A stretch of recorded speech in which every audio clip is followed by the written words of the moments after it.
got game music on? Yeah. Hell yeah. I hope it's all Terran music. Dude, honestly, the Terra music is like has no right to be as good as it is. Right?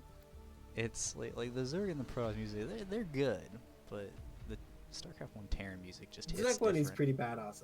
Honestly, Protoss I don't really rate at all, but the Zerg one is actually pretty Yeah. nice. The Protoss music, Right, should I unfortunately, be just joining the game? yeah, I guess so. What's the password? 123. Alright, cool.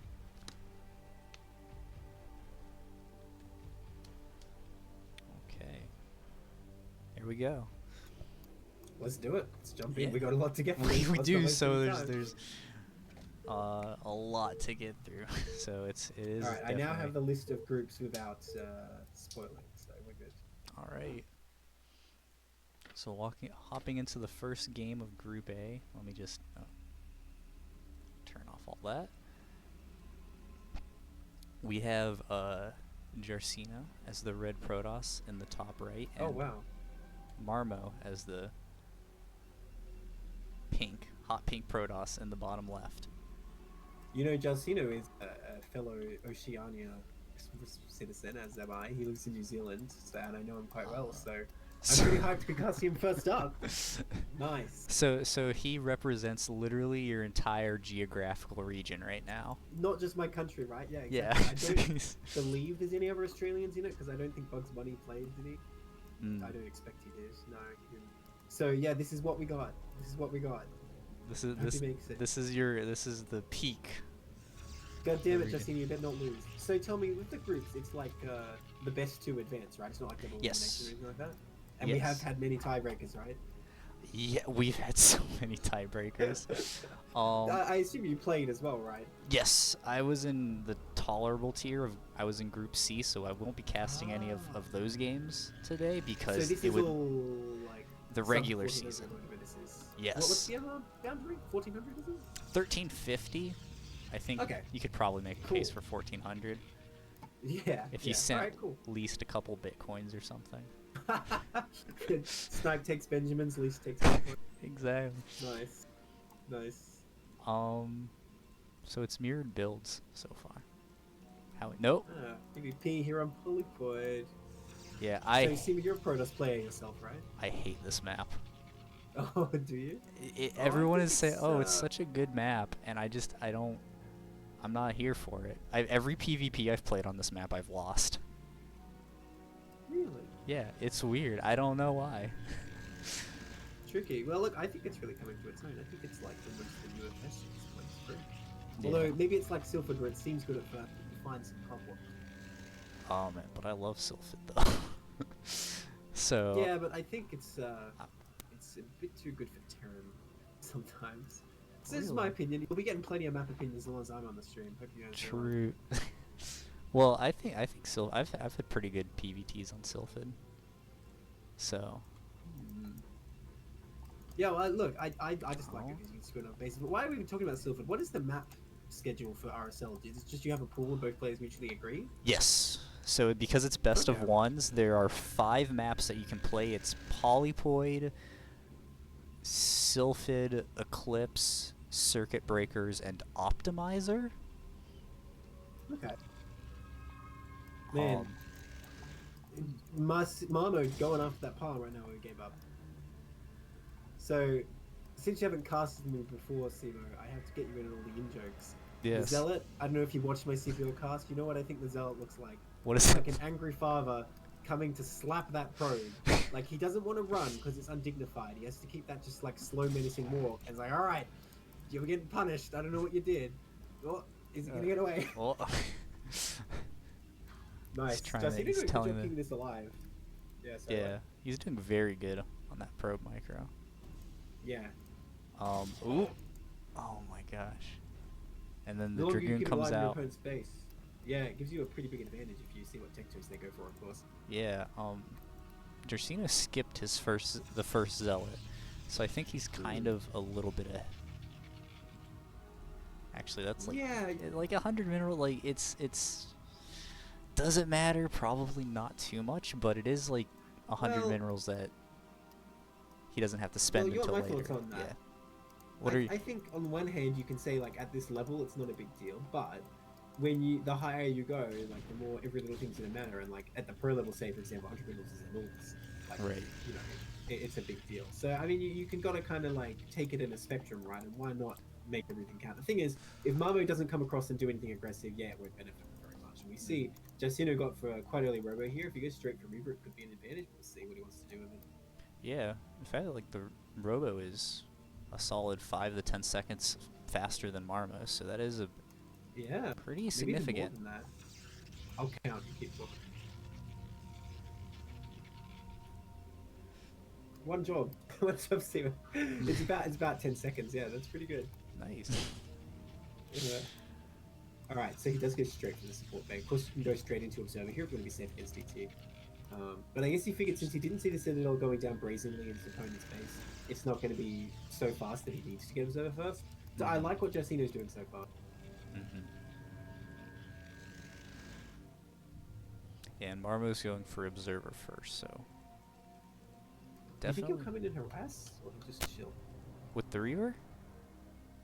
I think he. Radavel's saying I'm hard to understand on stream. Hmm?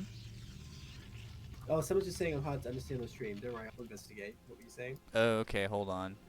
It might be because I have my volume super low because my mic really likes to pick up a lot of fuzz if I'm not audio filtering it out. Me up.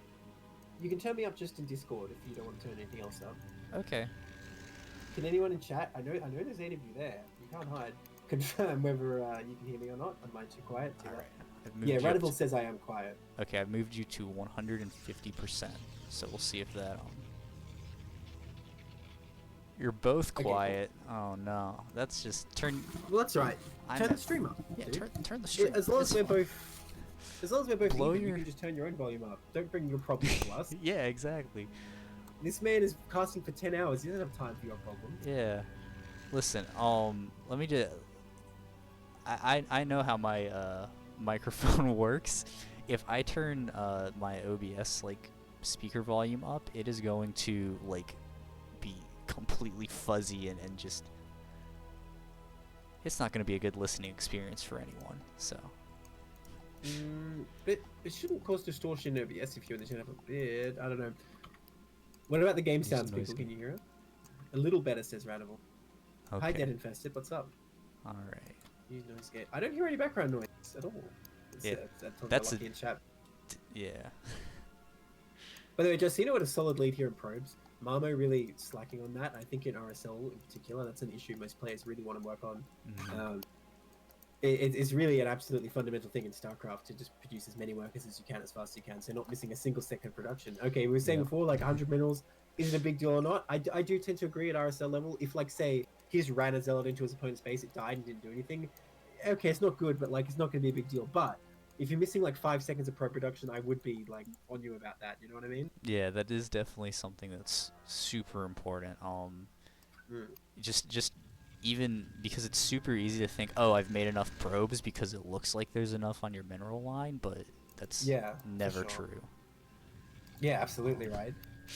And until you have like 60 or 70, like for RSL level players, don't even worry about how many you have, just keep making them. Yeah. You can think about it later. Don't end up like me though. I played a TBT today where I built like over 100 SCBs and it did not end well. Oh god. Yeah. Well, that was your punishment for playing a TVT. Yeah, maybe. Alright. Shuttle coming out for Jas. Looks like he wants to harass here, going on this sneaky path. Now we see both players pretty much doing the same thing here, with Jas slightly faster Nexus. Okay, looks like he turns back, interestingly. Which is just as well because that Zealot would have seen him. How does he know? But now he's turning around, and now the Zealot is going to intercept it? Oh, I think it's all mind games. Oh no, hold on. Nope, it does not see it. It does not see it. I looked at his vision. Oh no. Jarcino's just gonna get right in. Well, his angle isn't great though. Marmo's gonna have plenty of advanced warning if he's watching the minimap. By the way, Marmo no shuttle of his own yet. Here we go. Alright. He's just floating there, menacingly. Don't be a hater. Let him live his life. Okay. I do question that Jas is putting his goons in a forward position here while this is happening because it seems kind of dangerous. Look, Marmo notices, pulls the probes, very nice. Very nice probe pull. He's gonna save so many. Yeah. And I'm not sure this Reaver's going to get out of here the way it's going right now. Oh, this looks terrible for Oh, Jarcino right oh. now. Reaver's Well, gonna get Reaver. one shot off and then two shots He off. did it. The Reaver It paid technically for pays it. for Yeah. itself. Yeah. We're thinking the same thing, man. Um,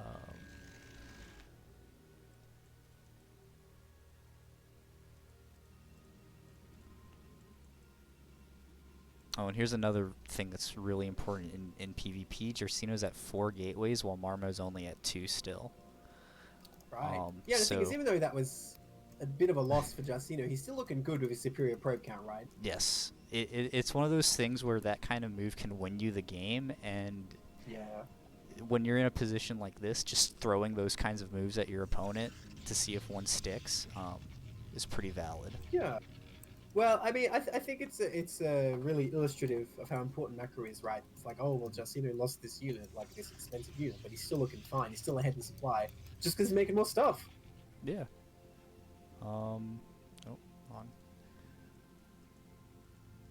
Oh, is that shuttle speed? Oh, it is. Oh. Marmo zooming across the map. Man. They don't install he's- seatbelts on those things. It's dangerous as hell. Yeah, there's a little rogue pack of dragoons at the 3rd base, so if Marmo overextends a little bit, they might be able to catch the shuttle, but it looks like he's If Jarcino comes back, he has a brilliant flank here if he turns back, but will he? Oh. The shuttle going for harassment right now, but the 3rd Nexus of Jarcino under a lot of danger. Oh, these Reavers dropping out. Oh, They're that was 8 pros, 1 Scarab, and the damage continued to go down. My gosh. Kills those goons. Oh my god, he is doing a lot with a little right now, and he scoops them right back out. He already cancelled the 3rd Nexus, and Jarcino won't even get all these goons. Yeah. Marmo gets out. He gets a lot of his goons out. He comes in for another Reaver attack, this time aiming for the main, and if Jarcino isn't looking out for it... Oh, but he is. Okay, but the Reavers aren't even dropping right now. This is peak mind games. Is the shuttle empty? You don't know. I hope he drops these. There you Okay. Oh, no, no, no. Oh, no. Oh, no. That was brutal. Lol. Fair enough, man. Jeez. GG. Wow. Fair enough. He's down in probes now. And Jersey. Well, that was a dramatic game. first game. Yeah. Well, it's like you're Gotta saying, you admit. throw these moves at your opponent, you don't know what's going to stick. Maybe it could have been Jarcino doing that to his opponent instead. Exactly. Man, that's... I feel like I've played that PvP before. Okay, so that's 1 win for Marmo in this group, right? Yes. Our next game is... hold on. Our next game is Jarcino versus JDTotheT. We'll leave the lobby open for a little bit. That's scary. Before you start, yeah. Yeah. I gotta add you because I'm gonna be joining a lot more games over the course of the night. That's fair.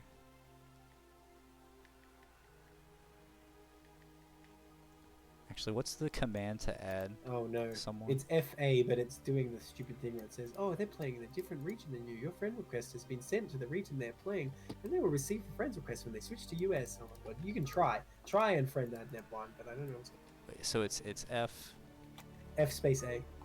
F/F. And then just space split my name, so F space A space name. Okay, it says I have a friend request sent, so. Oh, cool. All Let me see if you're on my list. You know, I'm just going to go back to the channel. Okay. It's good that we have this to occupy our time. There you go, it worked. Cool. All right. But I still can't see you. Are you in offline mode by any chance? Oh, I might be. No worries, you can do it after the next game. I'll just join this one. Yep. Except I can't type passwords in because I'm dumb. That Scarab was hype, right? Oh, it's Swag Pudim. What a loyal watcher of streams. He's always here, man. Man. Anytime, night or day, you can't escape Swag Pudim. He's just gonna be. Sounds great. Yeah. So you guys know that the observing is open. If you want to come join the replays, feel free. Yeah. YouTube can type inappropriate comments in the chat. Oh wait, replay unit tab. There we go. Yeah. The replays are openly hosted on the US West, so if you want to watch it for yourself, you can join in. And also, yeah. And I'm not going to be around all night. Someone needs to back Yeah. sim up with the casting too. In a couple hours, I'm gonna be dead. So someone to help Are you out. really going to keep going for 10 hours? That's crazy. That's the plan, man. I did it last RSL season. Except Oh, that did one, you? What a hero. it went for 12 hours, and that was the Oh my god. worst one. Longest I've done is 6. That was long enough for me. Oh, How yeah. come you're not helping us out with CPL then? We could use some 12-hour casts in CPL. I did cast a couple CPL rounds. It's just like You didn't do 12 scheduling. hours, though, did you? No, scheduling the rounds was a lot more complicated for that. Also, That's true, CPL's that's like true. a cast. This is just me. This is us turning games on and memeing on them. True. It's a different I'll try vibe. not to take it instead too of- seriously. Yeah. Yeah. Anyways, we have Jarcino in the bottom right, our returning red Protoss player of the Aura tribe, and then the top left we have Waggle. In dark blue on challenge they are J to the Taro T. Tassadar Danan. Yep. Sorry to interrupt. I Taro had to Doom. reply to that. Hell yeah. Yeah, so Jarcino, our returning hero, I'd like to say. True. The only New Zealand player in all of RSL. That's I don't think I know any other New Zealand players in StarCraft, to be honest. That's fair. So Jarcino is not only representing your entire geographical region, but he has the entire back of New Zealand on him. That's right. That's right.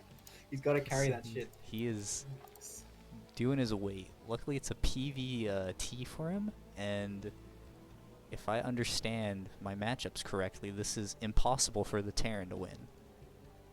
If I so Why do I've you say heard. that? So I've heard. Okay, Something so- about recall and being able to do anything you want. I don't know. Okay, well look, I do like Protoss cross positions here, right? I like cross positions a lot more for Protoss because there's so much space on this map, so many bases you can take. Terran is going to have a tough time pushing all the way across and killing Protoss. Terran doesn't necessarily need to do that to win.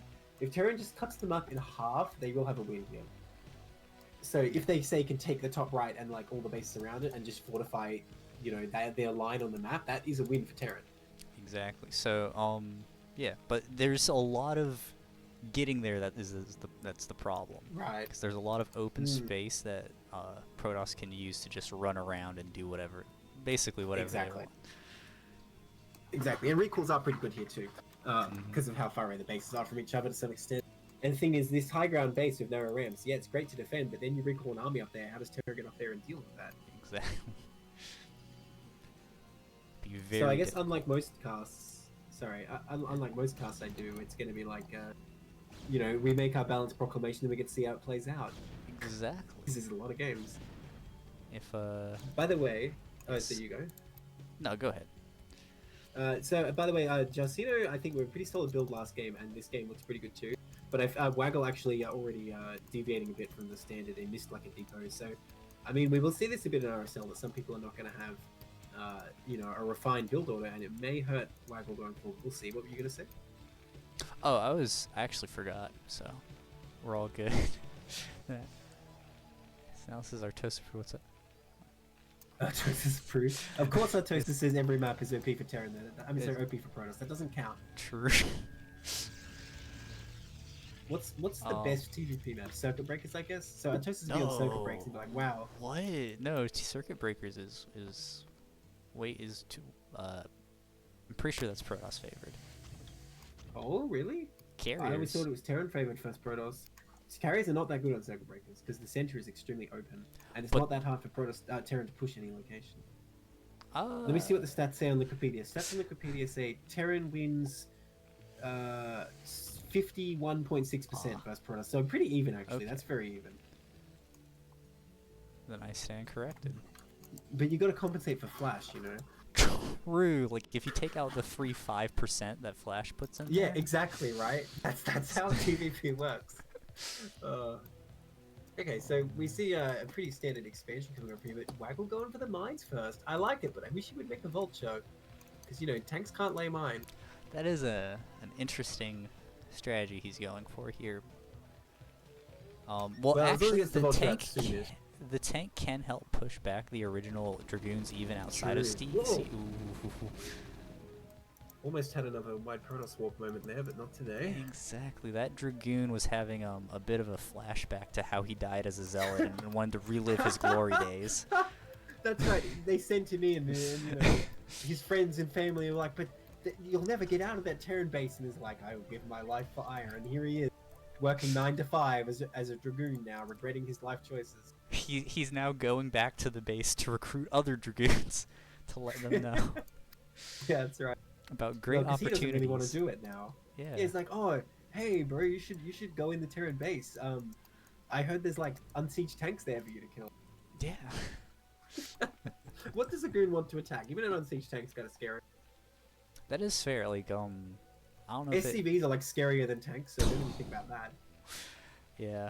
Oh, I know. There's some Marines in there. That's what they want to fight. I don't know, man. Marines, if you don't have range, Marines will actually beat Dragoons. It is actually really Marines silly. are stim in range. Marines are stim in range, sure, but basic Marines, yeah. That's fair. Basic Marines kind of suck. Yeah, stim Marines just like shit on Dragoons. It's pretty dodgy. Yeah. By the way, Citadel coming up fairly fast here for Jarcino. I wonder if he's going to go for some kind of 2-base Arbiter action, is what I'm guessing here. No. Let me just say that this is an RSL cast. We're gonna be seeing the KP boys. There's gonna be 2 Dark Templar walking across the map here in a couple minutes. Well, so far Waggle doesn't have much detection here. Once again, Jarcino with solid probe production is really taking the lead here. Waggle is getting turrets up in his base, so if it is TTs or drops or any sort of that, he's a bit defended from that. And I mean, it depends how good Jarcino's execution is, right? Because these turrets are not in ideal positions. It doesn't really protect the shell of the base, and the natural has no protection whatsoever still. True.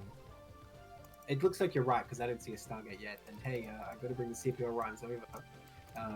Archives with Stargate, or your Arbiter will be late. That's how it goes. Got to build them at the same time. Let's see. Oh, there it goes. Okay, no, he's going 2-base Arbiter. Okay. So I think that probably is optimal on a map like this. For sure. I think it's just a very strong build in general.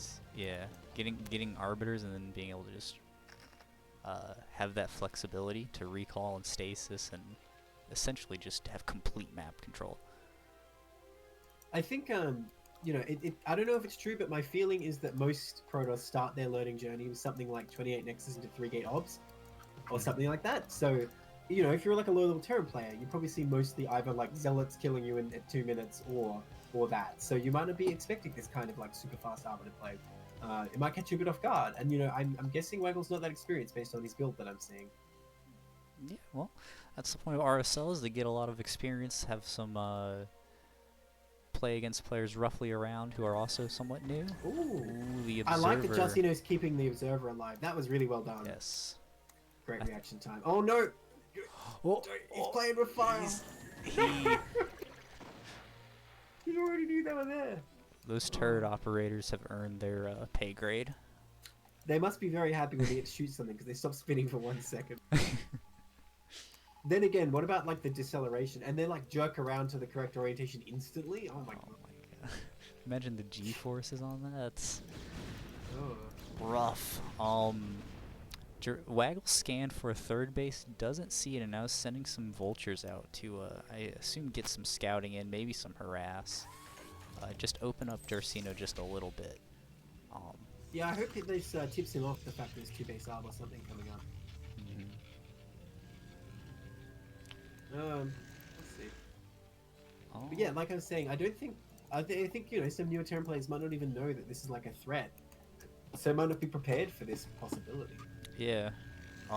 That Arbiter may just be coming out. We'll see what that when the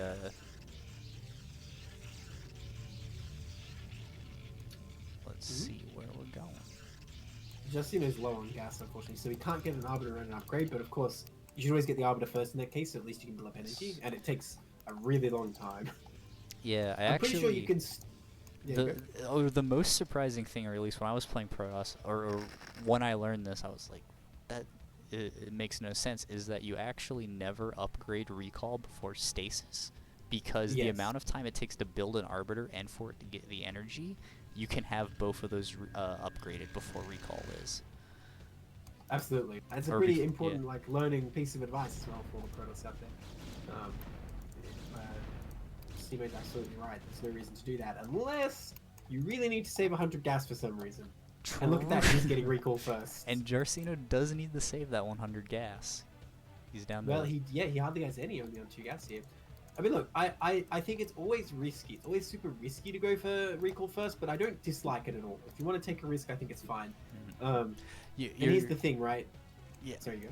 I was gonna say you're giving up a lot of your ability to just engage the Terran in a head-on fight. Exactly. But in a game like this where you're going 2-base Arbiter, I don't know if that's necessarily a concern. Yeah, well, that's the thing, though. 2-base Arbiter is most vulnerable to a 2-base push, although we're kind of already past time for that. But, I mean, okay, this is RSL, so I shouldn't rush them, you know. And, you know, Waggle's macro not being that good so far, only seeing 2,000 minerals, whereas Jarcino playing way more solidly here. Like, there's definitely been mistakes, but Jarcino's build is very solid, I think, whereas Waggle, it's not really clear what he's trying to do. Mm-hmm. It feels like a sort of, like that lower end of Terran, where I think it's really hard to keep the macro up, and we can see Waggle's actually supply blocked. So, yeah, like, which is like supply blocks and managing that is one of the really harder things to do at a low level until you get really used to the timings of, oh hey, I need this here and this here, and then just at a certain point you just send like 30 SCVs out to be constantly building supply depots. Yeah, right. When you're like, oh shit, I'm like, you know, 96 out of 96 and I have 10 factories, alright. Yeah. Here we go. You get so used to like you build 5 supply depots at once, and then you don't think about your supply until you get told you don't have enough of it. I remember reading some guide on TL, which is like, you know, when you get supply, build 4 depots. That's what I Love Uv does, and it's like, oh, so he has the same problem, huh? Yeah, so it's not so bad. The pros are the same. Okay, first Arbiter coming out.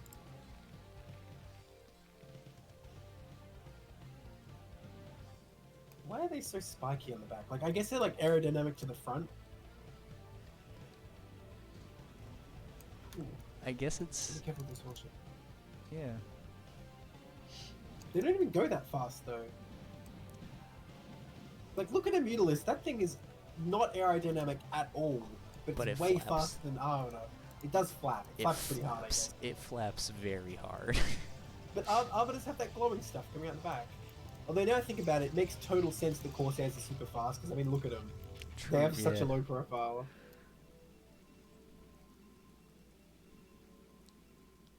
Looks like Waggle gonna take the third. Yep, the command center's floating down, so it's looking to come into a pretty elongated game. I don't think it doesn't look like either of our players are really maybe they aren't comfortable with pushing out, or maybe they feel like they'll be in a better position if either of them sits back and builds up. But that kind of favors Waggle, because a lot of Jarcino's like macro lead, the longer the game goes on, eventually that 200 supply limit is going to kick in, and Waggle will catch up eventually. Well, I guess if Waggle has like only 37 SCVs, his 200 supply is going to be all the stronger, right? Exactly. But it looks like Jarcino's going to move out here. I always tell people, like, if you wait until the Terran army moves out, it's a lot stronger than just while Terran is sitting there defensive recording, because his army will have an easier time getting back in. Hitting some mines, but not too bad so far. I mean, given how many vultures were killed at accidentally engaging goons, I think Jarcino's still doing okay on balance. But yeah, I'll be intrigued to see if he just goes to the recall without anything happening, or if he waits till Terran moves out. Oh, all these goons. That is a lot of... Hey, you caught these vultures down here, though. Yeah. Yeah, Ice cream. Oh, he's still going in. Oh, so many goons falling. I mean, he cleaned up most of those vultures, but it's not the same as like the 10 or so goons lost. Here come the speed zealots. Maybe that's enough to get on top of these tanks. There's no vultures here. Where's the Terran army? It's all the natural. But the zealots are evaporating very quickly. These goons still having a hard time getting up this ramp. So many have already fallen. The flank is coming, but it will be in time. That is a lot of dead Protoss. Let's see. Actually, these speed zealots might be the answer here. There aren't any sort of vultures to get that concussive damage in, and speed zealots do a lot of damage versus Goliaths and tanks. They do. So the thing is, even though that engagement was like extremely inefficient for Jarcino, because of his superior macro, he's still in the lead here. Yep. Although, if he isn't able to deny this base, which it looks like he might be able to, then it'll be 3 base with 3 base. Look at this. Tanks here in a bit of danger. Yeah, this Trying is... to like Yeah, man, speed zealots are so scary. very good unit. Yeah, you kind of forget how good they are until you see an engagement where there aren't 50 vultures buffering them. That's right. The only way to answer OP units is OP units. True. That's basically all of Brood War, right? Is Brood War isn't balanced. It's just there's enough bullshit on all sides that you Exactly. can kind of accept it. It's too imbalanced to be imbalanced. It used the imbalance to destroy the imbalance. Actually, you know what Brood War is like? It's like, oh no, this man is stabbing me with a knife, but at the same time I'm stabbing him with a knife, and that doesn't really make it any better for either of you, but at least it's fair, you know? True. Like, at least you're both suffering. That's Brood War. Look at this, Jarcino taking a 4th, and like, he did wipe out a bunch of SCVs so far. Waggle really not positioning his army yet to secure that 3rd. Jarcino with a decent gate count, given his only 3 bases so far, but I would like to see more, especially given his bank. 7? I'm gonna say the same thing about Waggle, he's only on 4 factories. Where on 2 base, Yeah. you could definitely go up to 6. And Yeah. like 3rd base security could go up to like 9 or 10, I think. Definitely.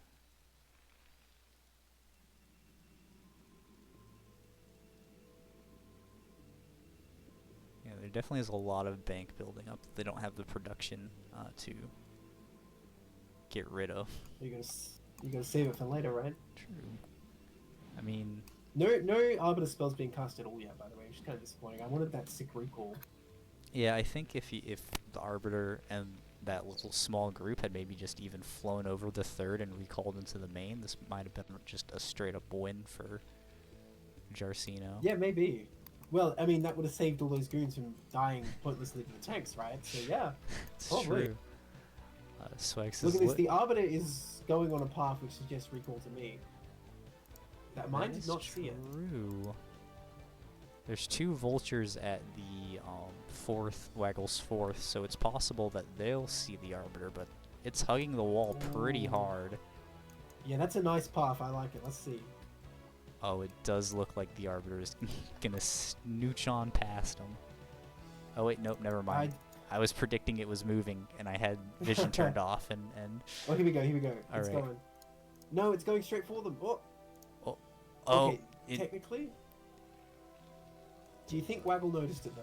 it's No really reaction yet. it's really hard to notice those kinds of things, especially when they're for only a couple seconds. Here's the recall. Recall? Okay, there it goes. Boom, that's a huge recall. That is a lot of zealots and dragoons, and now Waggle has to figure out the puzzle of getting his army back into his base. That's right. You thought you were playing StarCraft. You're actually playing like that game where you have to solve a traffic jam. What's Yeah. it called? I don't remember. Rush Hour. That's the game. There you go. So he's trying to get back in here. So far, cleans up all the zealots and stuff. But Jarcino knows what to hit, going straight for those armories. And the 9+3. That's a big deal. So coming back in here. Gets the one with armor, but not focusing on weapons. That's the one you really want to stop. Oh, Jarcino needs to focus fire here. Yeah, yeah, it definitely feels like the army's getting caught up on structures that aren't doing a whole lot. Waggle, oh nope, he is gonna get the +3 armor. Nice. Waggle will clean this up though, so the game will keep going.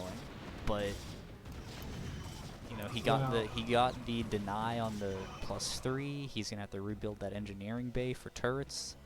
It's only 23 SCVs left as well. I think given how well ahead in economy Jarcino is, that's a fine move. Yeah. Although I will say, stopping at 4 bases would definitely be a mistake for Jarcino.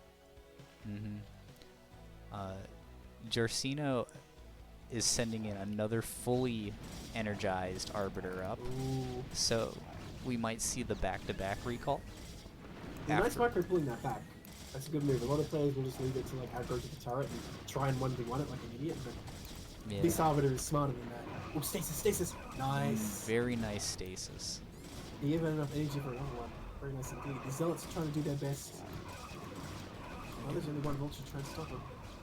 Yeah. So, Jarcino's gonna get a kill on the 3rd command center. These Zealots are just gonna tear up the rest of this army. So gonna drop a bunch more. Another siege tank falls.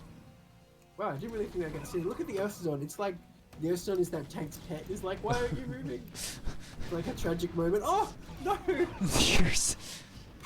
The Oh, misclick the by tank. Jarcino. No, it was the tank splash. Oh, the tank. Oh my gosh. Yeah, who's the real culprit?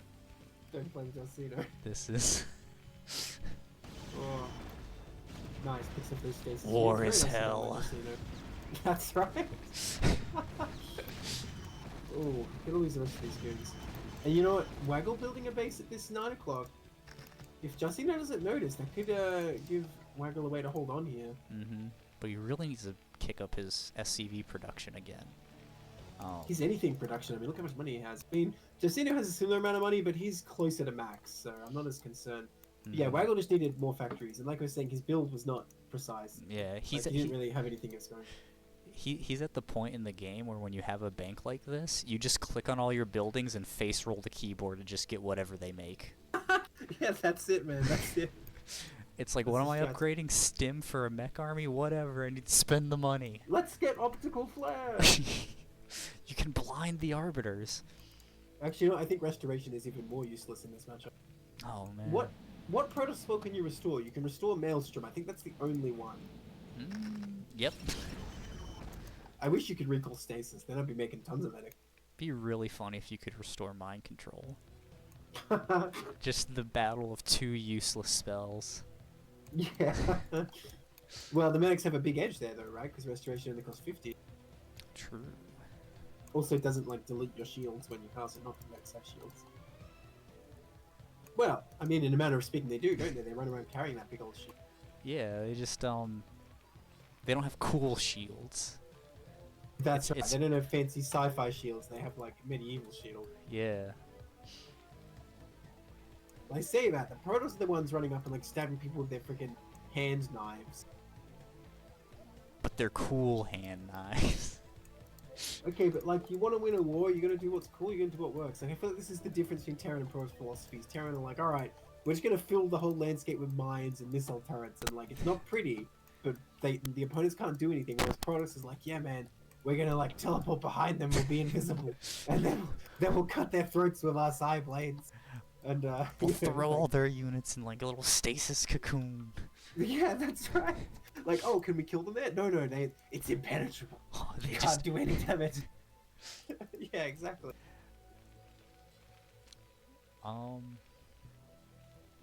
Yeah. Jarcino definitely, he is right just... Here, at the 12. Just waiting for these units to engage. They're looking at each other from across the no man's land trench of the 12 o'clock base, seeing who's gonna drink. Has a good point. By the way, Waggle's base is nicely laid out. At least he does have that going for him. Yeah, it's SimCity. Well, he's a Terran, so SimCity's easier. Simon, your 10-hour estimate might have been very optimistic. Oh no! If all the games are this long, I calculated. How many games have we got? A, B, C, D, E, F, G, H. So at least 48. But I know that there's a couple of tiebreakers in the lower bracket, in the regular RSL. So yeah. Oh, we call it the 9, by the way. Didn't you see it? Oh, Jarcino found that base and he found it in style. Goodbye. That's a dead base. Yeah, I mean, honestly, and now Jarcino finally expanding everywhere, taking the 6 as well. Honestly, this is one of the safest ways to win. Is if you know that your opponent hasn't like expanded across the map and you feel pretty confident that they're contained, just don't ever attack. Just wait. You know, you and just keep denying expansions, right? Yeah. As long as you keep denying expansions, I agree. Though for viewing experience, it's a bit disappointing because the group is just right in there. But Man, no, we I have do we have agree the that if you narrative wanna of the win- scrappy Terran trying to get any mining operations online. well, I mean, why is the Terran army really here? They say they want to liberate the Ursodons, but we all know that Aya has like 7 billion minerals just waiting to be tapped. So you tell me, how come they bought so many SCVs here if they're just here to liberate the Ursodons? True. I mean, come on. There's definitely some suspicious activity going on.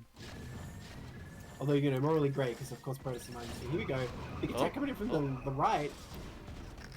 Oh What is that my armor god. doing? There's a lot of vultures there, though. They'll clean up those zealots, but more is coming from the south. Oh my gosh, Jarcino with a lot. Oh, he's That gonna armor getting taken out by the turret. Would have been a good stasis. Yeah, this is so close to a stasis, but it looks like Jarcino is just barely not going to have enough dragoons to force his way into a victory. But Well, he kind of just right-clicked on the tank, so I don't think it was really warranted. He has a lot more units he didn't bring as well down here, and also at like the 12 o'clock. I mean, the second Okay. wave might work because there's no tanks left. I mean, goons are fine against anything but tanks. Rip Arbiter though. this is definitely the Arbiter heads straight first into Goliath fire, Yeah. and I don't know, with a bunker up, there's Oh, there's 4 Marines in that bad boy, huh? Since the start of the game. I love it when like those Yeah. Marines from like 15 minutes ago do something actually more like 20 minutes ago at this point. become extremely relevant. I mean, the bunker with 4 Marines is actually a really strong defensive unit for building. If you like. The only downside is it costs supply, right? If you could just like pay 300 minerals to build a bunker with 4 Marines that costs no supply and like they can never get out or anything, I would totally do that. I'd be building those all over the map because that is such a strong building. That would actually be insane. Could you imagine the bunker rushes you could do with that? Oh my god. I'd switch Hang to on, Terran. 300 minerals though. How early can you afford that though? 300 minerals. I don't know. I mean, Protoss can afford 250 to cannon rush, and so it's about the That's true. same. That's true. 2 gates, 300 minerals, right? Yeah. Before your zealot's even done, there's a bunker in your mineral line. Oh my god. Just imagine the zealot getting into the bunker. Oh. It's like if you don't. It's completely useless, but don't get into melee range of the zealot bunker. I wish that would work. I wish SCVs could fight from bunkers. That'd be cool. Would be. But okay, tell me, why can't a vulture fit in a bunker? I mean, it looks about the right size. Like maybe 1 or 2. Throw you know? one volt. No, because then they'd have to treat bunkers like they treat dropships, and like just with like the 1 capacity. And could you imagine a siege tank in a bunker? That would be sick. Well, think about it though. A dropship fits 8. Yeah, I guess you're right. Like it has. If space you for one just tank. half it, and, or you could Does fit it 2 increase Goliaths. the range by 1? Does it increase the range by 1? Please say yes. Yes. That would be amazing. In our theoretical StarCraft Brood War Let's call it sequel. Protoss Hell. Protoss Let's call it Hell. Protoss Hell. There we go. Yeah, that's what we're calling it. I don't think Zerg really cares that much one way or another. Like, if there's tanks, you're already having a bad time. Yeah. Well, they just cast Dark Swarm and they don't have to care. Right. Oh, these goons. I mean, it's sort of a mind drag, but not really. Yeah. Where is Jarcino's supply right now? Oh, it's all at the natural. Look, the Protoss army is rallied. Yeah, he is making it entirely in knife men. And It's their official name now.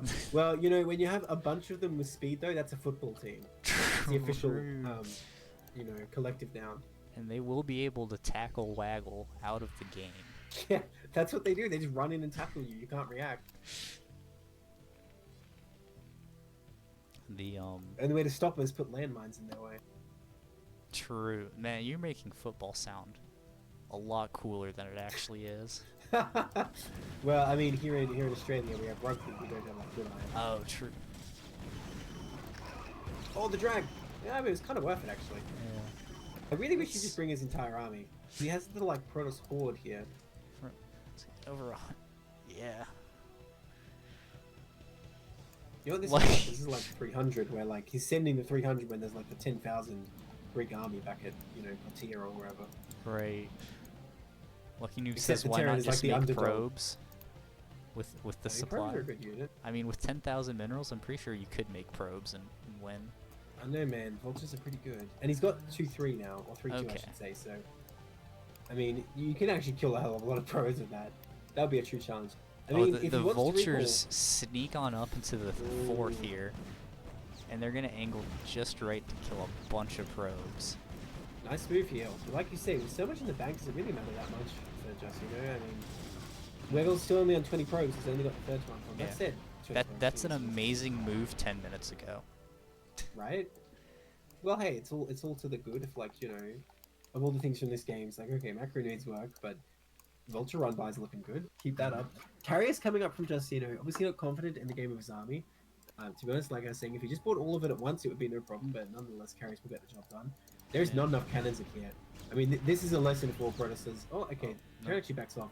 But you need to build like 6, 7, 8 cannons here in the late game, because Vultures with +3 will wreck your shit.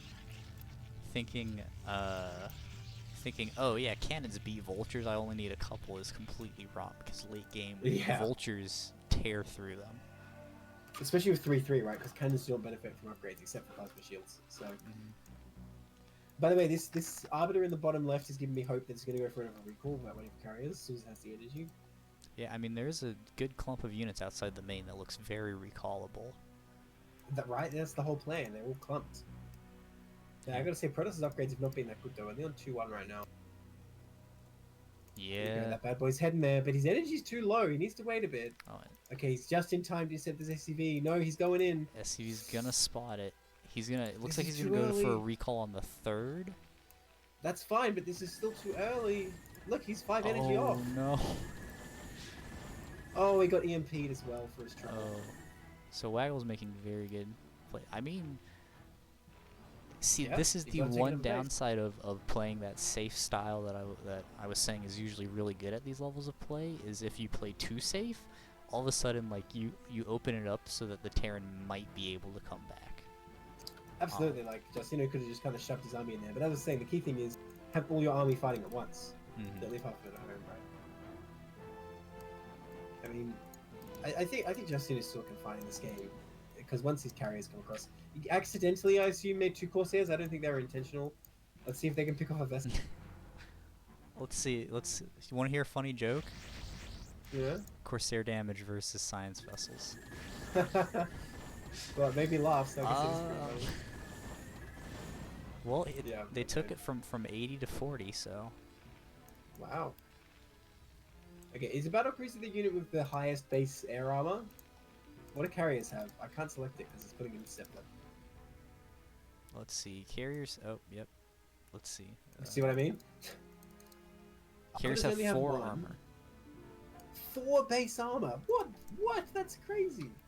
Oh my god. Yeah. How much do BCs have? I thought it was 3, but I gotta check. I'm checking the wiki. Oh, but these Zealot Green coming up here actually. So hold that forward. Oh, you can see Only the sending 1A, 2A. You can see the march across the map. Yeah, of course. Which honestly just might even, if he gets the rest of his army to go with it, it might be enough. Yeah. By the way, battle cruisers with 3 base armor. Still a lot of stuff staying in the match. But yeah, I mean, it still looks good. I think he has enough to overwhelm Waggle here. Yep, that football team is driving right to the main. Right, they're gonna get a touchdown. They're doing it. They're doing it. They are definitely coming home with the Sports Bowl championship. Oh, I guess it's that last tag. Again, so many units back in the actual though. Oh my god, these Zealots actually gonna clean this up. I can't believe it. I thought they were gonna die to those vultures. The one hero, all his comrades died for him. Okay, just very responsibly checking the lockout like that. Because you never know if Terran can extend it there. Yep. Oh no, don't die to an SCV. Okay, still got this. How long will the Zealot last? That Zealot is going to tear down the entire Terran base. He's got friends. No, he's going to die! Oh, he's still alive. Uh-oh. There we go. Oh no. Oh, sorry, they'll avenge him. Oh yeah. Yeah. The rest of the army in the base here, it looks like Jarcino's Protoss is going to successfully defend Polypoid from the Terran Ursidon mining expedition. I want to say, like, why is Terran the aggressors, but it makes sense because this is the Aya tile set, so I guess so. What are the tile sets? Like, a lot of map makers use Shakuras as well, so, like, I guess Protoss is always the defender. That's true. That I would like to see more char maps, and I'd like to see more snow maps that just blind the players constantly. Okay, so Make for the Waggle worst. not really wanting to give up here. He's still going. He He's flying believes. away. Yeah.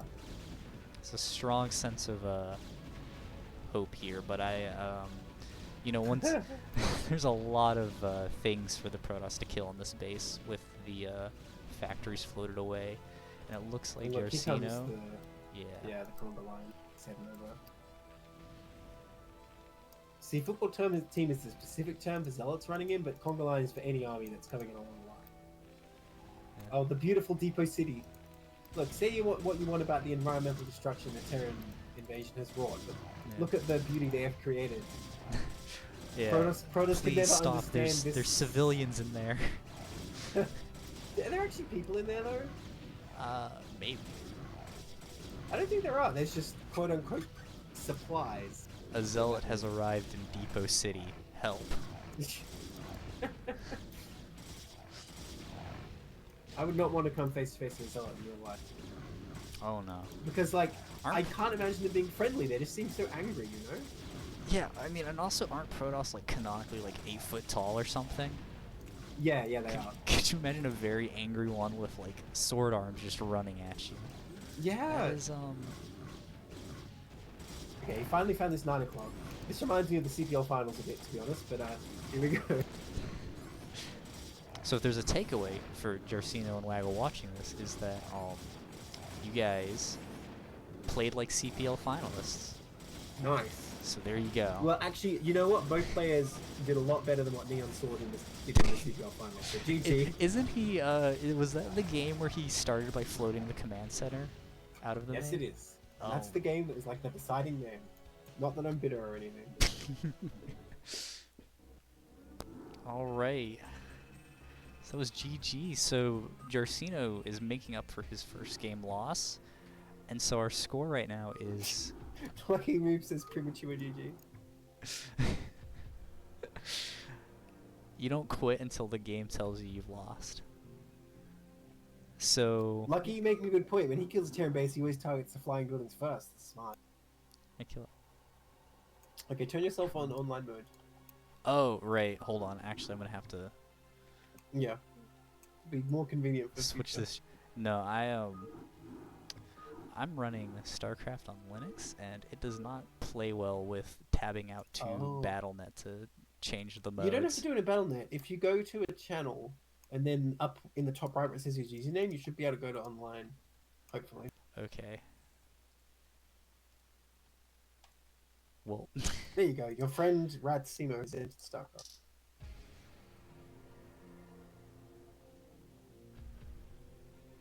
But I still can't see your name in the list. Oh, there you are. Cool. Yep, just came back online. Let's switch the screen back. And yeah. Hops in the Discord says you should change the Twitch stream to StarCraft to StarCraft Remastered because no one currently browses StarCraft Remastered.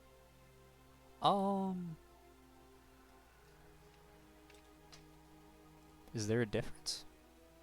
Yes, apparently. Oh, Different actually, I also should probably change the name of the thing from pre-show to Group A.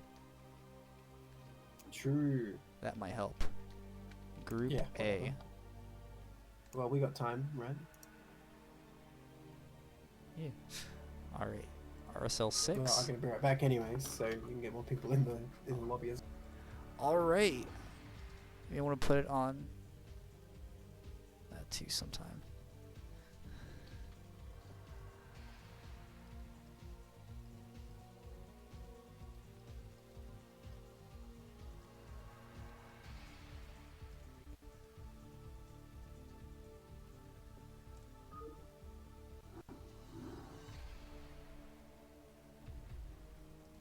I've spammed the Discords with the link. Oh, thank you.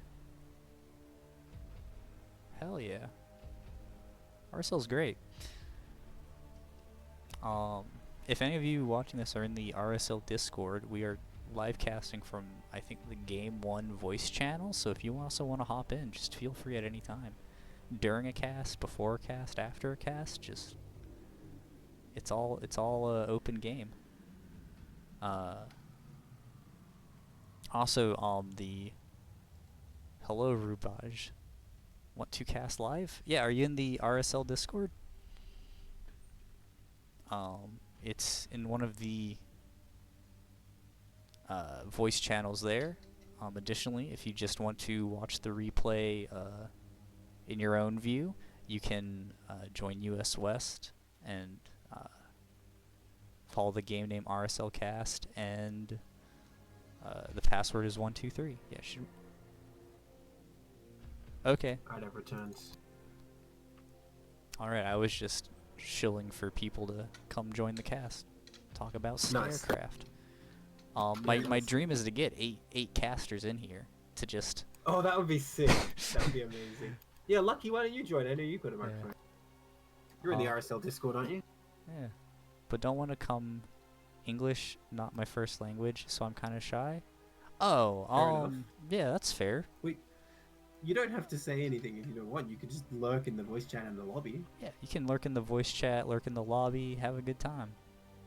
Wait, so they're going to play their game live from the group? Oh. Oh, wait a minute. Oh, is that what you mean? Rubaj. I like what Lucky's saying. Use text. That makes you be hilarious. I kind of want that. Oh, Yeah, text to like, speech chat, which is vote, like yeah. fucking Protoss. If it's part of the RSL round we're casting, yeah. Is this just the group stage, Rubaj? Yeah, we're still in the group stage, so it should be Rubaj. What time are you gonna be playing? Like, in about how long are you gonna be playing?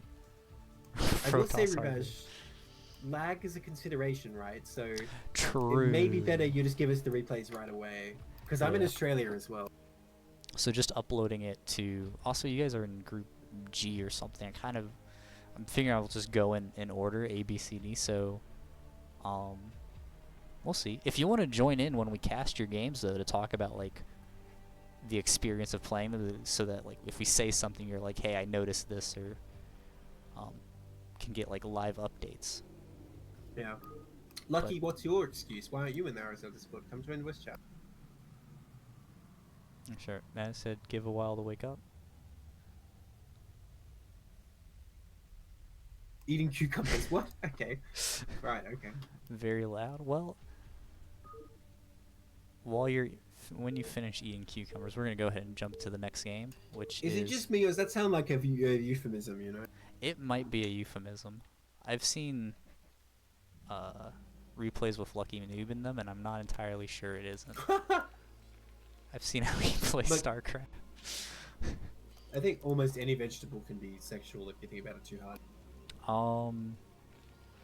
don't know. I would have a really hard time imagining a sexual situation for an avocado, but By the way, please don't quote me. Please. I beg of you. put it in the highlight reel. Well, you know what I was thinking? If there's like enough good moments, I would make a highlight reel from this. Because it'd be cool to give the RSL players some attention, you know?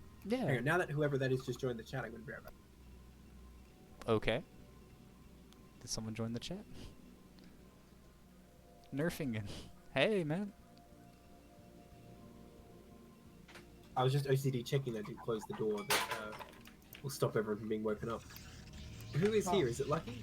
Oh, it's Nerfingen. Nerfingen? Yeah, Yeah. yeah. Do you hear me? Yeah. Yes, welcome. Come in here. Yeah. I'm gonna turn you up a little bit.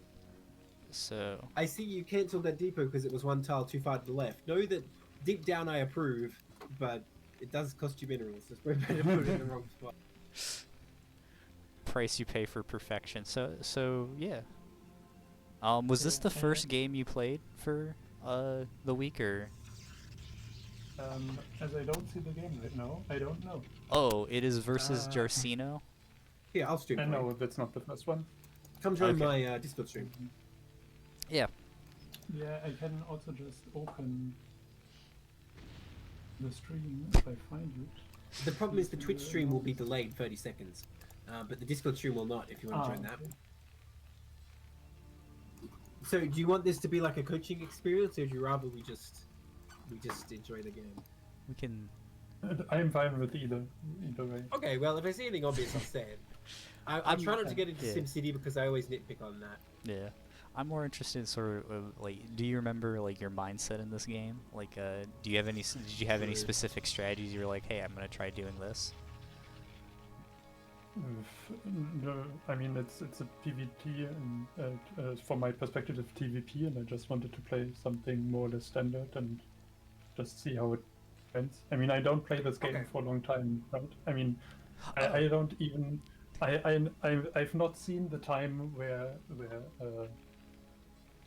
Fighting Spirit was on the ladder, so Okay, so See, you I'm are kind of super new. new then. Did Yeah. you play So like this- single player as a kid or anything, or you just came to the game recently? I came to the game relatively recently, Cool. so there was a That's very cool. what's the English name for that? Kommilitone, and at university, and Mhm. Okay. I mean, we got a very old version of it to run, and Yes. then afterwards I started playing myself for a bit and watched a bit of the Day 9 Ah, videos yes. about strategy, and then now Cool. here I am. Yeah. Well, So, say this group at your university, at the club or whatever they are, like, do they all play Brood War? We are like 4 people or so, and it's not really a club or something. It's just Okay. some friends. And Oh, okay. sick. Fair enough. Yeah. Love to hear Cool. new Yeah. people playing the game. Well, to be honest with you, it kind of astonishes me that anyone joins the game that didn't play it as a kid, because I always assumed that was, the only people who still want to play it. But I guess it's not true. Yeah. A lot of people coming in. By the way, Jarcino has created a trap at the back of his minerals, but he didn't manage to get any probes there. If it was me, I definitely would have get the probe in there, but I'm still questioning it. Because if you drop a vulture in there, it's going to be hard to deal with that. Mhm.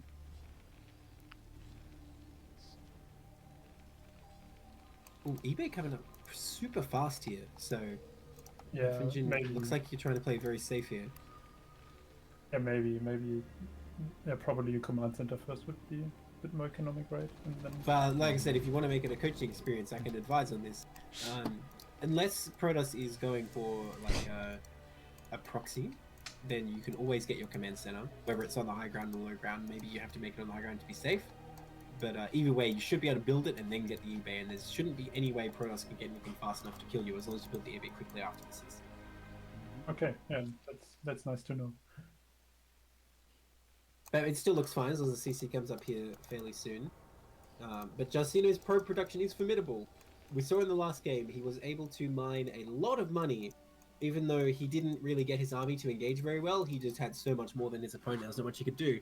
So it's going to be tricky to take him down, I think. Yep. So this case in points why a lot of people point to like macro being the first thing that you really want to work on, because I think Day 9 mentions this in his VOD, is that like if you just have enough more stuff. Yeah, exactly. Ooh. Oh, ding ding.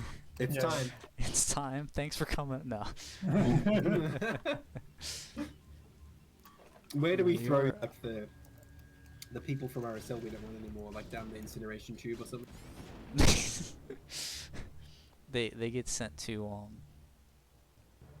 they get sent to CPL. Oh, I see. That's how I got. Well, I view that as like a graduation almost. Yeah. If you play Because, before- T3 CPL is rough. T3 CPL is a challenge for sure. Mhm. Did you get siege mode here, Nerfingen? I didn't see. At least I get it relatively. Oh, you high. did. I've already done it. You did. I love this defensive setup with the bunker and the barracks and the eBay. But you need to land that barracks to be totally secure. Yeah, the bunker is one too much to the right. But if you land the barracks above, it's okay. Yeah. Because the thing is, it doesn't block zealots no matter what you do, but it can block goons completely, and DTs if you place things right. I mean, and the DTs still need to. I mean, there's a turret, and then you need to go past the Of tanks. course. And Yeah. But nonetheless, you don't want them to be able to run in. If you can just stop them from even entering, it's even better. Not a lot of people know this, but DTs are actually fatter than zealots. There's some gaps where a zealot can fit, but a DT cannot. I personally think zealots are the most scary Protoss units. I don't Yeah, know right. if That's it's a popular opinion or not, but That like is I was saying correct, earlier in the actually. cast, slow zealots are like an angry father coming to like slap you, and many zealots is like a football team charging you. Like, yeah, they are Yeah. scary as hell. You see Yeah, like 12 speed zealots running at you, you know you're about to have bad time because you can't kill them quickly.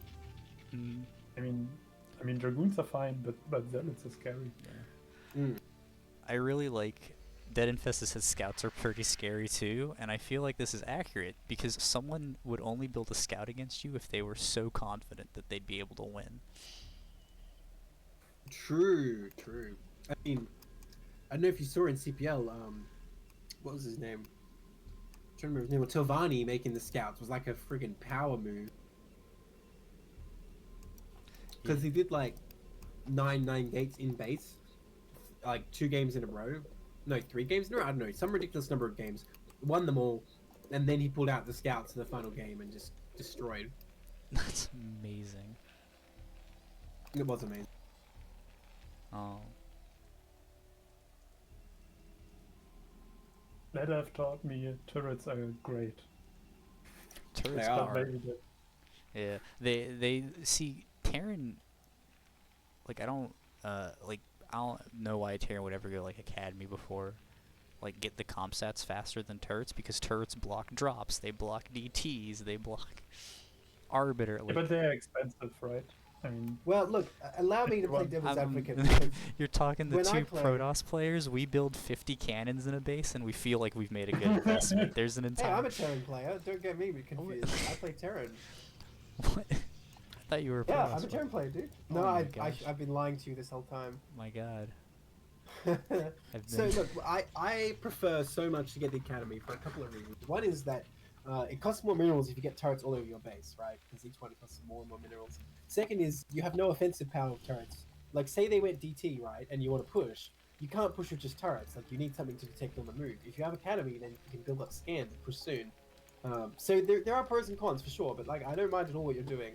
I like this like 2-base powering style coming up, going up to 6 facts, I assume. SCV production has stopped for now, but not too far behind the Protoss yet. I will say, nerfingen, if you're not going to attack on 2 bases, you're going to need more SCVs. But if you're just going to attack from 2 bases, fine.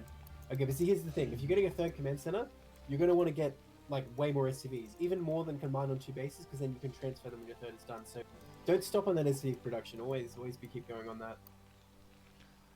Yeah. yeah, but it's hard to be honest. I Of mean, course. I mean, Yeah. like producing units is hard in this game. Well, I mean, look at the production Everything. tab. You're doing a great job. Like, look how Yeah. many things nerfingen's producing, Simo. Like, oh my Mhm. god. Yeah, his manner for like what he's doing is really good. It's one of the things where, especially when I'm like introducing new people to the game or I'm talking with friends about it, where like I'll watch the replay. A lot of times people will say, "Oh, well, APM doesn't matter so much," but there's certain situations where it's just like, it's hard to be super nitpicky because it's like sometimes you just need to be faster and you don't get faster without Yeah. playing. So It's true. And look, to be honest, although I keep saying Jarcino is doing better on macro here, having like seen him play a bit, like I feel like that's one of his problems as well, is he generally has the idea of what to do. He just needs to do it faster, right? mhm. But different people have different problems. And nerfingen, I'd say like you're doing a good job of spending your money, but you always need to prioritize workers as the first thing you spend on. Like, if your CCs are busy making SCVs, then you go do other things. I think is how you want to look at it. Also, I really like the Sim City and going up to the Yeah, 6 very nice. factories. It's a really good layout. Getting that science facility for upgrades. Gonna give Jarcino a run for his money this game, I think. Mhm. yeah, I know. I mean, I know the game and how it ends. Of course you do. Oh, true. Well, you can't say anything. So So Hopefully- it ends with a hopefully the next game rousing will be- Terran victory. You avenge your fallen brother. Or wait, you're yellow. What is the yellow Terran in the campaign? Oh, is there one? Because the red Protoss is like the player, right? The red Protoss is. Or is that the Conclave? Oh no. the Aura tribe? I think it's the Conclave. It's one of the Conclave Oh ones. no. Oh no. I don't know. I don't know the campaign. It's Oh, okay. you play it. It's great. You can I use played the StarCraft. first one at the beginning to learn some units, and I only played the Terran campaign, and then Yeah. Well, look, Which is the first one, and then if you can play And, multiplayer at this level, then I don't think you'll find them too hard, except for the Zerg campaign in Brood War. I think it's very challenging. Yeah. Zerg campaign Brood I War. mean, I played the Terran campaign, and most of the time you can just throw down some barracks, produce marines, Yes. and then run everything over. It's true, it's true. But that's in original, right? Not in Brood War? Yeah, In Brood War, you I just make kind of like battle the campaign. cruisers. Look, the Terran campaign in Brood War is not so hard, but it's not exactly easy. So I don't know. I don't know. Yeah, You can I make mean- a command group battle cruisers in 1A across the last Terran map in Brood War. The last Terran one, yeah. But the Zerg campaign, Oh my That god, the one's last rough. 3 missions in particular, yeah. oh my! Like I the- actually still haven't ever beaten Zerg 10. Or, yeah. It's Zerg 9 for me. I've beaten Zerg 10 normally, but not Zerg 9. Really? Slay the Beast, right? Yeah. Because they keep attacking with like Guardians and shit, and I can't manage all my Defilers. I'm bad at that kind of thing. I just, my campaign Zerg style is to build like 24 queens and broodling everything. Nice. Games Well, take you know what I 3 did hours in to original? beat. Hmm? Last time I played original, I just beat the Zerg campaign with only Mutalisks because I wanted to practice micro. This is true. I will die on the hill that Mutalisk Micro is the most fun thing in this game. And the I way think to it's come- fun at first, but if you practice too much, your arm gets sore. What is it, nerfingen? But to come back to the game, I really like Vultures. Vultures are one of the best units, I think. Oh yeah, my favorite unit too. They're so good, aren't they? Oh, look at them zoom. You get 25 for a mine, and then a Vulture for 3. Yeah, that's right. Yeah, mines are absolutely like imagine you. I think you just said this where you pay 75 for 3 mines and you get a free biker gang, man. That's right. He's like the toy at the bottom of the box, Yeah. for sure. You know, I can't remember who coined the phrase, but a lot of the time you call the mines submerged nukes. It feels like that sometimes. Yeah. I don't know exactly how the game works, but it honestly feels like sometimes mines will just be like, "What's my damage radius? The entire map, cool," and hit every dragoon in within 5 miles. No, it's when it's hitting your own tanks that Yeah, that but applies. sometimes also all your Vultures. Yeah, exactly, right? Exactly. When you're trying to lay Like, mines oh, on there's zealots, one it's just zealot like, and 12 Vultures. yeah, for sure. Okay, so Jarcino a bit more sluggish on the Arbiter time in this game, by the way, getting 3rd bases for his Arbiter. Looks like let's go for a 4th. And so far the supply remarkably even, although nerfingen's still a bit down on SCVs, as I mentioned. Yeah. Yeah, and they need to take their break. Else I need they get for the That's what union. they're doing in the main, right? They're just having a little, Yeah, a little meeting. working right because as the SCV union will come. That's right. It's They're in their planning contracts. They're planning to like give you a new ultimatum, like you can't order us into combat anymore without consulting the union. We don't care if certain things are gonna get in the base. You know, we need our rights. Mm-hmm. Yeah. And then I mean, you will see that, but I kind of struggle with moving armies. I find that hard. Right. Well, as we saw in the last game, Jarcino struggled bringing his whole army at once. So I mean, if both of you were to send a Yeah. small amount of the army, It Okay, can. so we will do that too, and then we will fight evenly. well, I have to tell you actually that if you're fighting small parts at a time repeatedly, Protoss usually wins there. Terran army is only effective when it's all massed together. So, Alright. by the way, what made you push across at this time? I have to ask. I actually don't really know. I Okay. found the time to do that, kind of. Don't. Well, as mentioned, a lot of your army is back down here, but oh well, we'll see how this goes. Yeah, don't feel bad about that answer because that's how like most of my games go. Where it's just like I feel like I should move out right now. Maybe. No, no, Well, it's you not like know- I should move right now. Like I have like clicks free to do it. Well, you're killing all these goons, but here's the problem: the football team is going to come and clean up these yeah, tanks very that is easily. what Yes. Here they come in. Yeah, so they're gonna wipe this entire attack. And I would say you have the units you need because you have all these tanks and launchers in your Yeah, natural, yeah. and over at the bottom left, they're just not together, right? And good upgrades too, right? Because Protoss only have +2 attack and everything else. You got +2 attack, which is very key for Terran. Mm-hmm. Yeah, and this is just yeah. But hey, while this is going on, you're floating your fourth, so it doesn't really matter as long as you can maintain your bases. Nice mine placement too. I wanted to give kudos to the sometimes mine it's coverage so this game because you Yeah. have one at almost every base that the Protoss might want to take, and that's like really good stuff.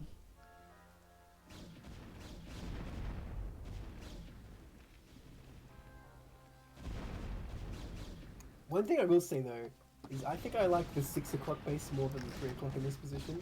I think it's just easier for Terran to defend here because if your units are moving to the left of your natural, they can cover this area where the goons are right now. You just wall off the left side of the 6 o'clock. Whereas this 3 o'clock, it's very far away for your natural to get to.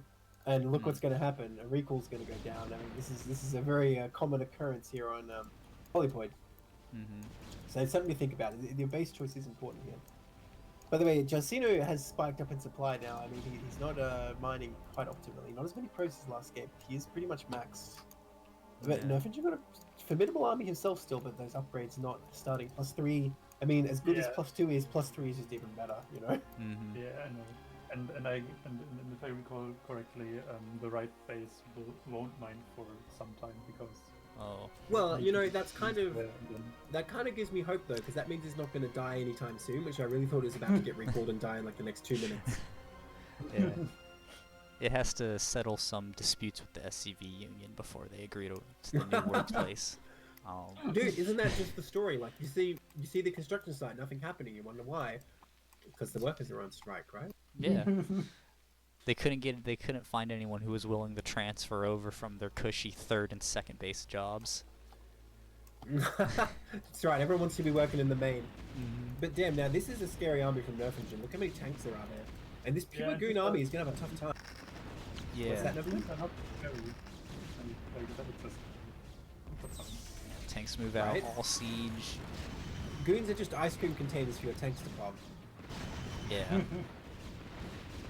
The vultures do a decent job buffering, but I think it would I would have liked to see them like pull back and hug the tanks a bit more tightly, to bait as many dragoons as possible into that range.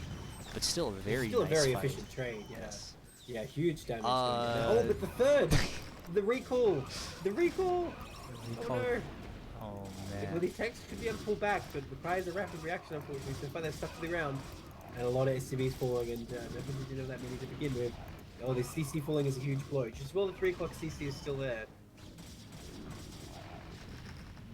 It looks like the natural is secure though, with plenty of units here to defend.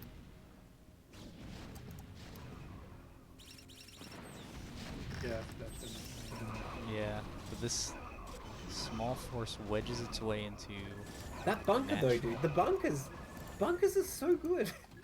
Yeah. I should start just bringing them with my pushes, you know? Yeah, but the problem is you need marines, and they then take supply. It's not right. If only they didn't take supply. I gotta research marine range, legit. Oh my gosh, why do you have a physics lab, nerfingen? What's going on here? I don't know. I just battle cruise. Okay. It's the thing I was talking about last game, where at a certain point when you're floating minerals, you select every building and face roll the keyboard. Whatever gets made, and you'll work with it. Okay. There was a building that could have had an add-on, and I had time to build it because I was there with my brain anyways. And I did Well, if Protoss sees it with an observer and freaks out, it makes like a Dark Archon or something, all the better.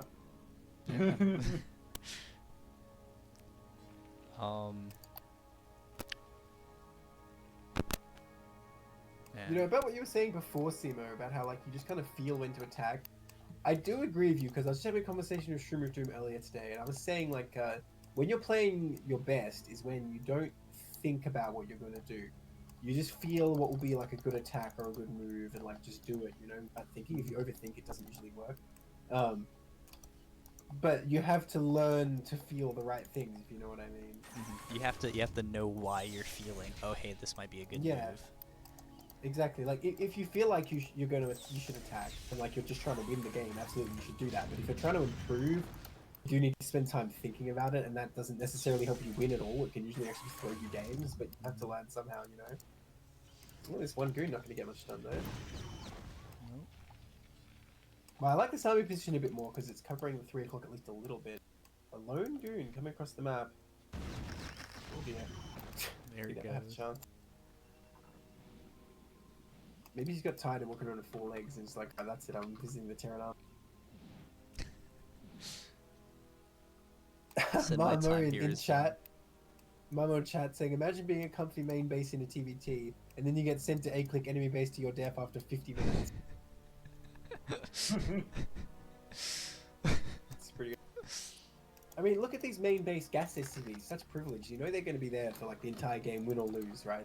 I know, dude. That is the best job. Those are the union managers. They work Yeah, they that's it. work their way up. And they have tenure. Well, you know, my headcanon is when you GG... Wait, why is he killing that goon? Oh, it's stuck. Oh. My headcanon is when you GG, that's like you've surrendered, and all the units left on the map will either just flee or get taken prisoner, and they won't have to die. But, you know, some commanders, not naming any names, you know, in the last game we saw, waited until, like, everything was dead, didn't let any units survive. Yeah. Nerfingen kind of taking part of the map right now. These minefields are good, and needs to kind of cover more space. But yeah, if Nerfingen can move up and take the top right out, it's actually looking pretty good economically, except for the low SCV count. And Jarcino still has a big bank. And remember, we touched on this a little bit, but we're getting into that point where when you're at max supply, having a lower SCV count isn't necessarily a bad thing. Yeah, absolutely. It definitely, like, for the whole rest of the game, it's not optimal, but as soon as you get up to here, you're kind of saving that time of sending the 30 SCVs over to the opponent's base to die and free up supply. Right? Oh my gosh, this minefield. The conga line of 1, doom. 2. Oh, huge damage going down. Yeah. But not quite enough on its own. This is like a full Protoss army. Jarcino actually managed to bring most of his army this time. But, I mean, there's a lot of Terran stuff here. Needs scans, though. No, he needs to kind of break the high wall. Yeah. Nice scan. But I don't think you have enough here now. Oh, the vessel's out of position, all get picked off. Those Lane. mines are very nice. The vultures are trying to block the... Oh, man. Oh, There was a Yeah. I mean, it killed a good amount of goons. Speed zealots are absolutely insane. yeah. And it is so weird watching other people's zealots where like they'll tank 30 spider mine shots and run and kill a bunch of cannons, and then my zealots run into one spider mine and it kills 10 of them. Hey, this Arbiter at the 6 o'clock looks like it's going to go into the natural here. Oh, it has A single full Goliath trying to energy, stop it. but it gets I don't chased know away what by one a of these games Goliath. are in, but I hope Jarcino learned from his mistakes and won't fly in with low energy this time. Yeah. I mean, the supply's even right now. Yeah. Jarcino has a lot of money, but not able to spend it that well. Spend too much time, you know, what's the word? Flip-flopping with his Arbiter, not like, Oh my gosh, that Goliath is out for blood! He might actually get it because the Arbiter's retreating to a corner. Oh, but he's heading Wow, right it's into gonna the recall. Terran expansion. Protoss gathering his army as we speak. Uh-oh. Oh, no, he's chilling. Yeah, it definitely feels like the problem that Jarcino was having last game is really coming back and hurting him this game, but a small recall into the natural. At the top right, in the meantime, Vulture's doing huge damage. Focus firing the Nexus, though, when they could easily kill that one Zealot. They might not actually get the Nexus because of that. But yeah, recalling the natural is generally not a good idea, and this is why. You don't have a ramp to defend, and the Terran army generally is rallied right there. So I think Nerfingen are going to clean that up without too much trouble, and in fact, he will kill this Nexus because plus 3 weapons is really good. So actually, a great move. The last couple of minutes have been very good for Nerfingen here. Gosh, vultures do so much damage. It's crazy. Really do. So this is an interesting. There is a stasis SCV under the barracks. Oh, there is too. How did that get there? I didn't see him cast that. Is that I the don't only know thing how he that got? That is a very Wow.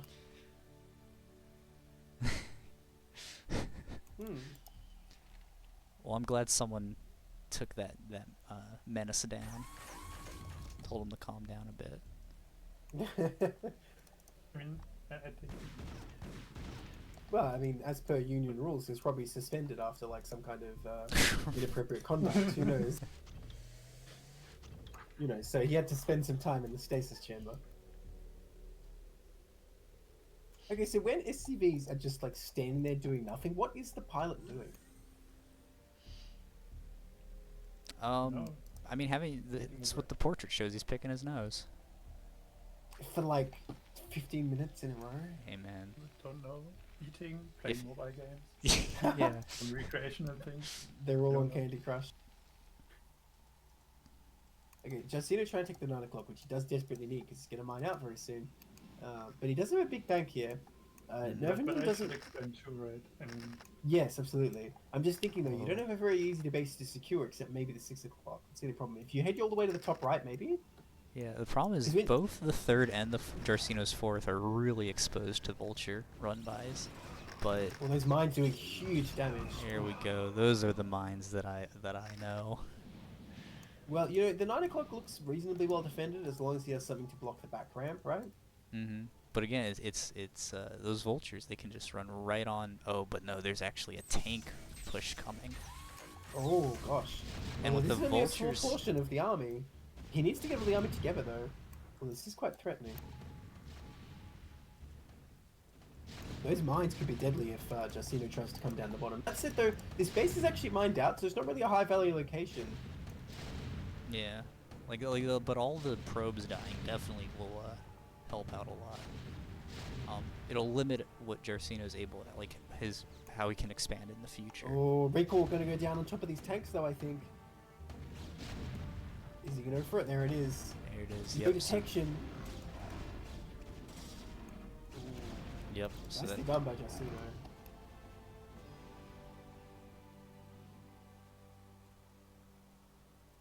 ooh, a dropship is heading around, filled with. It only has 2 tanks in it, but Well, that Arbiter sure ain't gonna stop him. I'm pretty sure those 2 tanks could kill that Nexus before the Arbiter could kill even one of them. it's very possible. Arbiter are also scary, but not for the. Exactly. Oh my god, these mines hitting the Protoss army hard right now, taking out a bunch of Zealots. Mm. The dropship not unloading, unfortunately. The Vulture's trying to get in. Oh no, I think the dropship is okay. No, it's caught and it's rerouted back into Will the. unload, but it could have been into. It's all good. It got there in the end, as long as it didn't die with the tanks in it. Yep, and they're gonna clear these cannons, which might make it easier to push this base in the future. Absolutely. Not focus firing right now though. Damn, is that really far away enough for that tank to hit it? That's kind of amazing. Oh man, high ground tanks versus dragoons. You hate to love to see it. Okay, Jarcino still needs to get mining going over here. Yeah. I mean, Nerfingen's not going to mine out for a little while, and he still has the whole mineral only to take. I guess I shouldn't ask you to spoil the game, but I'm wondering, do you take that mineral only ever again? Because it's just sitting there easily defended from your army.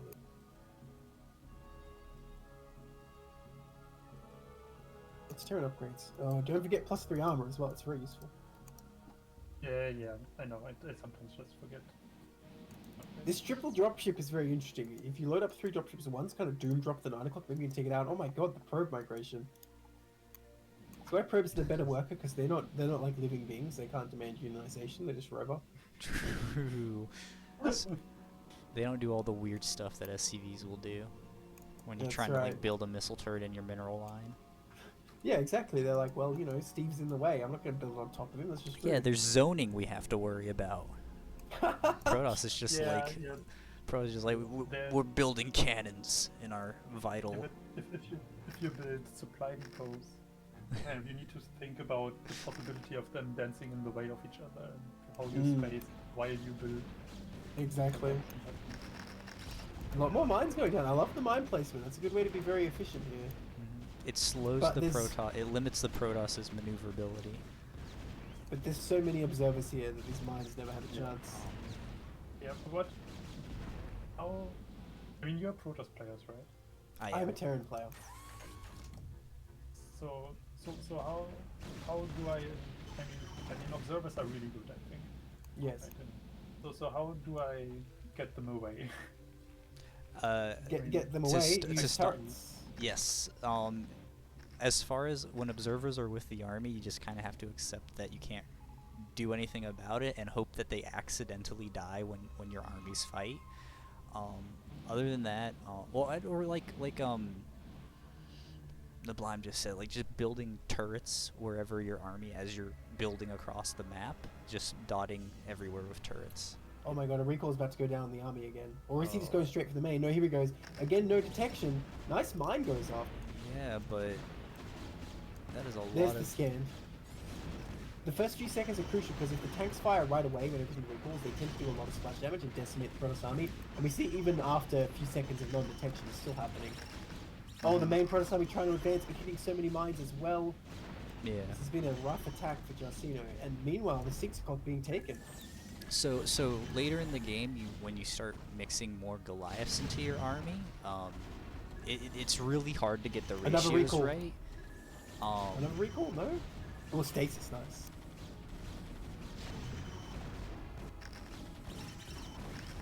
Yeah.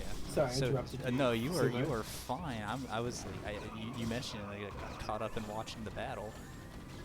It looks like nerfingen is going to just barely push the Protoss force back. But like I was saying, late game TVT, it's all about the ratio of Vulture, Goliaths, and tanks, and balancing how many of each that you have. And once you start getting that ratio right, a lot of battles start, like battles that you would otherwise, like, oh, a bunch of observers got away, oh, a bunch of zealots got to my tanks, they start just working correctly, if that makes sense. Yeah, the problem I see most commonly is players will not have their vultures with their tanks, like they'll be off somewhere else, or like they'll have died trying to harass or something like that. Or like the vultures will like fight dragoons on their own accidentally. But look, right now looking at this game, the main problem is that there's no SCVs to mine at the 6, like you need to like make a few more, I think. Because honestly, the Jarcino's been very slack on expanding, so I think as long as you can like hold the bases you have, you're looking fine, especially if you manage to take that mineral only, but need SCVs to mine for sure. I mean, it's in a very great position, like honestly a great position for Terran, ignoring the bank differences. Yes. Having supply be even in PvT is amazing. Back to our earlier discussion about observers, by the way. You can just put like a minefield and a turret with no units to back it up. I do that quite a lot. So even if Protoss is trying to clear it with Observer Dragoon, they might accidentally fly the Observer in. If you have lots of money, that is, anyway. Look, honestly, I mean, I know I mentioned already, focus on SCV production first. You might find you have a lot of minerals for that kind of thing. But as it stands in this game, you're kind of starved. Also, if you keep your vessel in like 4 Goliaths of your army as you go around, you can pick them off. But I have a big problem moving armies, and I think that is really hard. Like getting them in any coordinated fashion, like more units than like 12, 24 from A to B is like really hard. Yes, indeed. So another goon getting stuck. How many units have died here? I wonder. But is it worth killing it then? Because the next one will get stuck there too, right? So if The drop at the 9, by the way. The drop at the 9 o'clock going off, but the probe's fighting back. And mines, unfortunately, do not explode on probes. That's not how mines work, unfortunately. Could you imagine if you could select a mine and auto tell it to like target like your own unit or something and just automate? Oh my god. Okay, imagine if instead you could just like tell them when to detonate. Right? Like Banelings in StarCraft 2. Yeah, that's what I'm thinking. That's exactly what I'm thinking, dude. Just manual detonation, blow up the entire mineral line. And CX, I That made drop it was still well worth it, though. I would love it. Nice. Hello, NCX. Well, it's only just started, so if you're tired, you can go sleep and wake up and it'll still be going. Welcome. Let's welcome all to the Marathon cast. There's vultures sneaking across to the right. More mines going down. I mean, these mines here, well, I mean, I can't think of any analogy that's more apt than like a landmine waiting to be stepped on, so I guess that's what they are. Because they're just sitting there in this Protoss army, so close. Yeah, there is actually a ton of observers out on the map, which you don't see these in pro games a whole lot because they just know the game a whole lot better. But in these lower ranked games, seeing like 5 to 8 observers just seeing everywhere on the map is so effective. Yeah. Yeah, I think with pros, they put like 1 or 2 observers in the key locations. They know everything's passed through, but I definitely agree that at this level, I think it's a good thing to have lots of observers on the map and see what's going on. Third place maxed right now, by the way. And that favors Terran, The because mines. a max Terran army with a good chunk of Siege Tank Vulture Goliath kills infinite gateway supply. Yeah. But we you see... bring your army for that, right? Exactly, right? I mean, you have most of the important parts. It's just, yeah, the Goliath there and, like, this extra vultures make a big difference. It looks to me like with all the mines you place, which look very strong, Jarcino's going to have a hard time engaging for sure. There's the vessel. That's what you really need here. By the way, one thing you need to watch out for, nerfingen, is the Zealots can run through any pylon wall. Pylons never block Zealots, no matter how close they are together, so just beware of a bunch of Zealots running from that side. Oh! EMP, very nice. Very nice indeed. My gosh. What a beautiful. Sick play.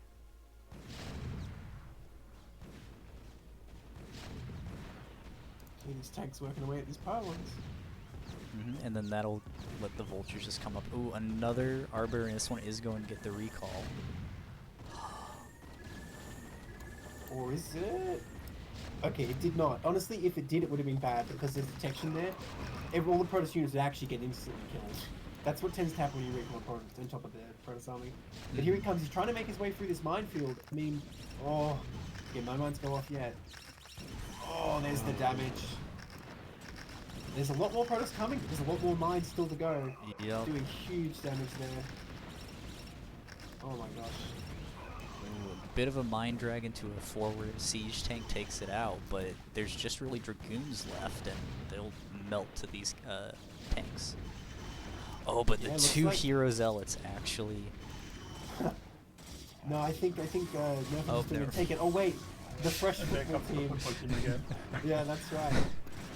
Just out of left field. The incoming freshman class of 3842. That's right. That's right. Damn, it really looked like you were going to get through there, Nerfingen, because that was a pretty good engagement. At the end of the day, it's not quite enough. Yeah, I mean, he brought reinforcements he built, and I didn't. Yeah, fair enough. Well, you have no money because send it home and then of other factors. Yeah. And now it's tough because how are you going to remax with no bank, right? And he has plenty of money, and look, he's producing up 12 gateways. Could be a lot more, but it's more than you have factories, that's for sure. Although I like your base layout a lot. Your base layout is like honestly a lot neater than mine. Yeah, there's some flavor in the depot city. That's good. Yeah, you gotta like spice that up with two armories and academy. Yeah, it's. I mean, well, the best with the factories, I had so much stuck units between factories, and at some point I kind of took a piece of paper and kind of. Oh, that's awesome. Thought about it. Wow. By the way, Terran up in supply again. Terran can get all the army together. Another fight could be taken here. Yeah. In fact, after that fight, Terran was up at supply. It was about 140 to 100. So, yeah, I feel like it's a really similar matter to what Jarcino had a problem with last game, where it's the supply is there. It's just the army is segmented in a really awkward way. Yeah, yes. And but my problem is I need money. I need to expand, but I don't. A lot of mine damage going down though still. They're being efficient here. Well, losing those vultures is unfortunate. I mean, like we were saying, Jarcino's having a similar problem, but I think if you move across and attack into the 9 o'clock, it's like a lot easier because he just sends everything straight south from the rally, whereas it's not quite so easy for you to get in position. Again, so many observers here, these mines never have a chance. But even though, I mean... Oh! You can't also not... you can't walk over them, right? Dude, unsieged tanks are so good against zealots. Oh my god. When you get enough of them with +3, they just melt those zealots. My god. Then go into anti-dragoon mode.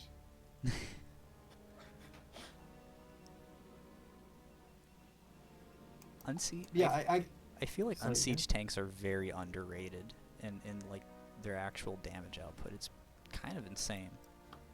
I think you really need a lot of them though. Like they're not good in small numbers. Yeah. I mean, but what makes them much greater is they don't kill each. They don't kill each other, right? You're right. You're right. Come and then your tanks just shoot each other. And Another recall at the 6 o'clock. Man, Jarcino is recall man. Yep. Oh, there it goes. Lucky Just you- before the Rabida dies.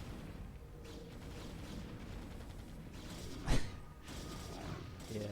Lucky Noob points out there's a lot of half the SCV supply is at the 3 o'clock, not mine, not doing anything. And then They're chilling. CX says 41 minutes and the Protoss has grown tired of expanding. They also Well, he still has have 2.8k left. mined out bases. Yeah, nerfingen, don't forget the mineral only. I feel like if you took this mineral only, you could have won this game, actually. He might still win this game. I guess, look, it's not spoilers because I don't know the actual result, but I guess in my heart I've already called it. Like, I don't think nerfingen's going to win this. I could be wrong about that, but I don't know.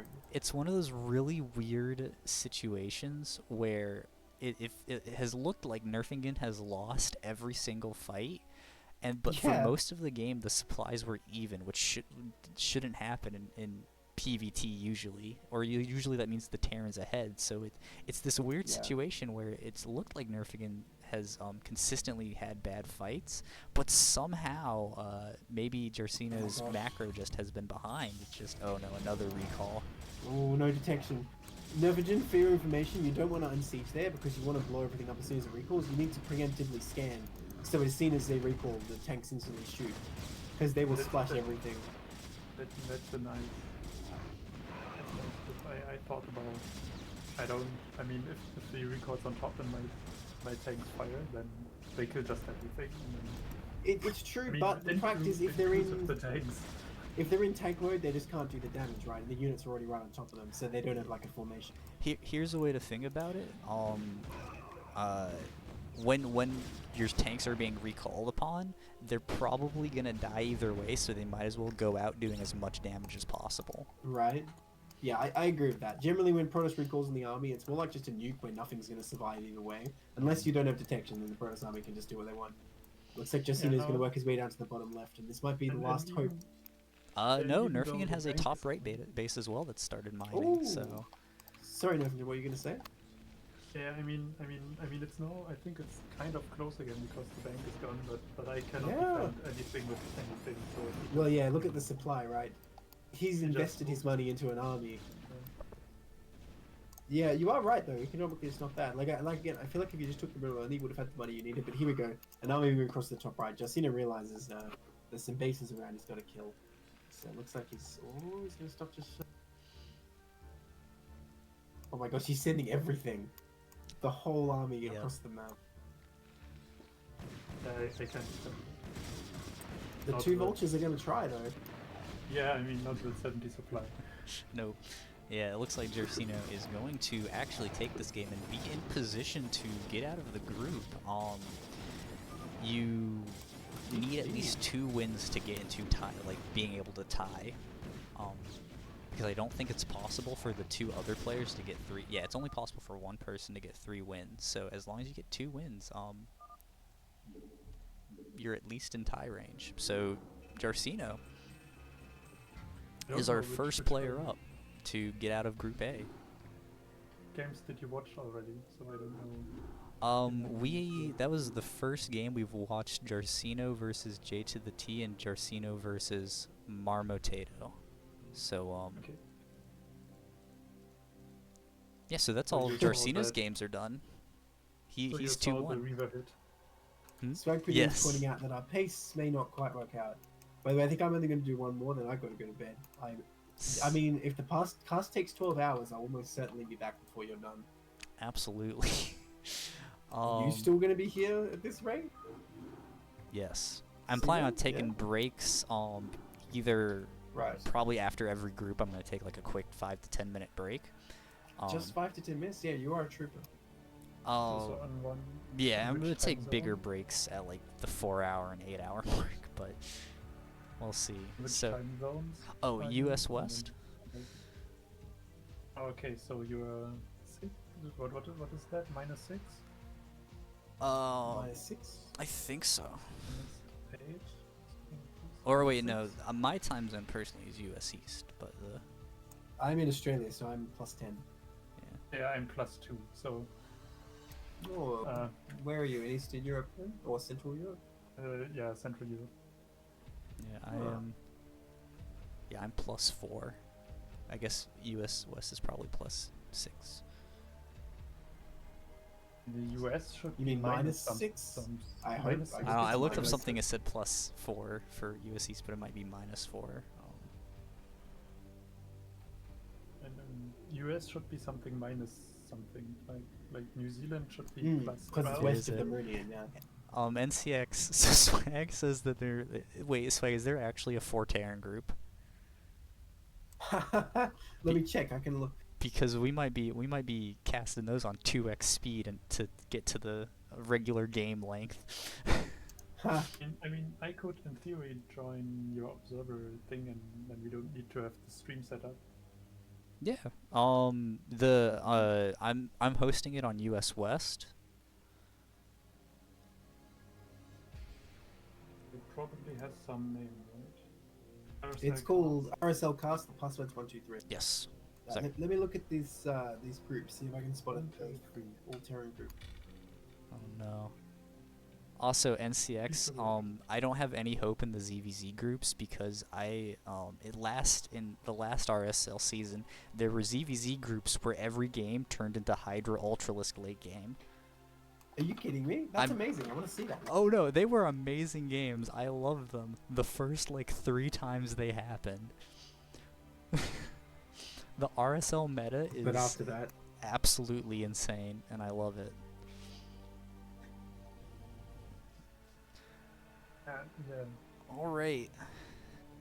we have a gang of 3.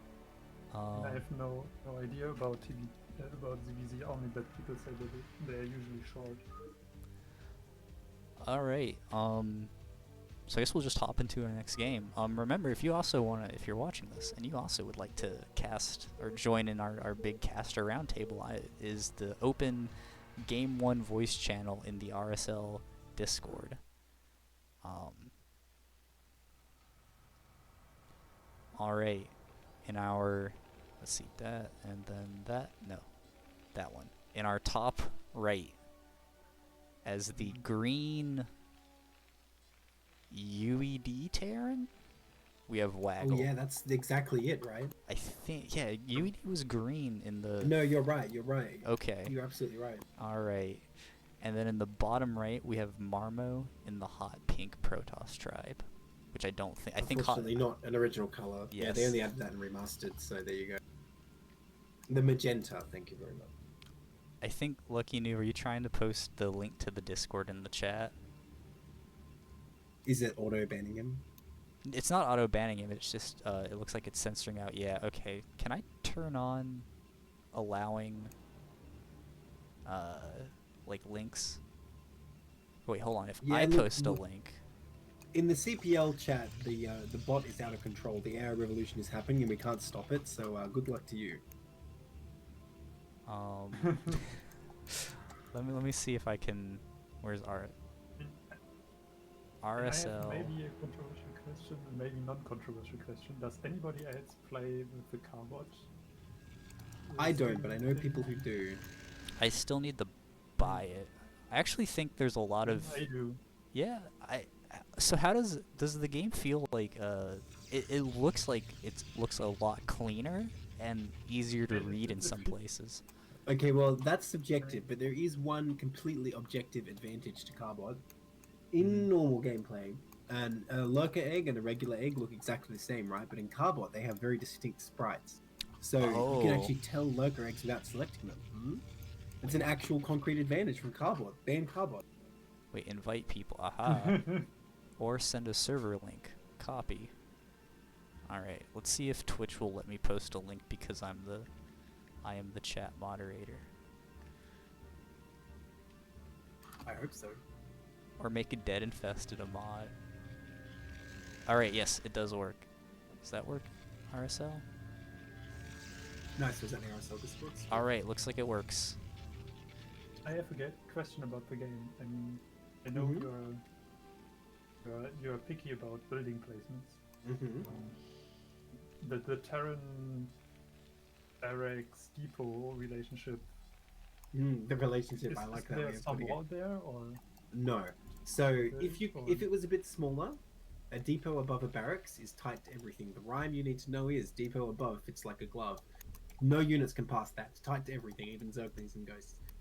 So if there was little enough space that you could put a depot above the barracks, then another depot and it blocks, you'd be fine. But as you can see, there's still a gap here. So this does not form a full wall, unfortunately. So yeah, I don't like it. that's what's happening. So if he wants to build a CC on the low ground with a factory, I don't really like going for this wall at all. It's much safer if you build in your base. Either you wall the ramp or you create an anti-zealot sim city near your command center. Because with this, if it's a proxy, he has no hope because his barracks is very far away from his CC, so his SCVs can't really help. And there's no like holes for Marines to run back and forth. The Zealots can't run. It's not fully walled, so it's not safe at all. But luckily for him, Marmo doing a normal Dragoon opening, so as long as he builds a bunker, he should be safe. Yeah, I'd be really interested in talking with Waggle to see what how he got into this game, because this feels like a StarCraft 2 wall to me. I mean, yes, I guess I saw this a lot in last RSL and early CPL, where they'd build like the buildings directly on the ramp, which works, but it's more standard in that game than this game. So that's why I say that that's what it feels like. The really tricky thing is in StarCraft 2, if a building is touching a building, it's just always tight, right? No unit can ever fit, as long as the buildings are like literally touching. But in StarCraft 1, it's almost never the case. You have to have very specific setups, and they usually don't stop every unit, right?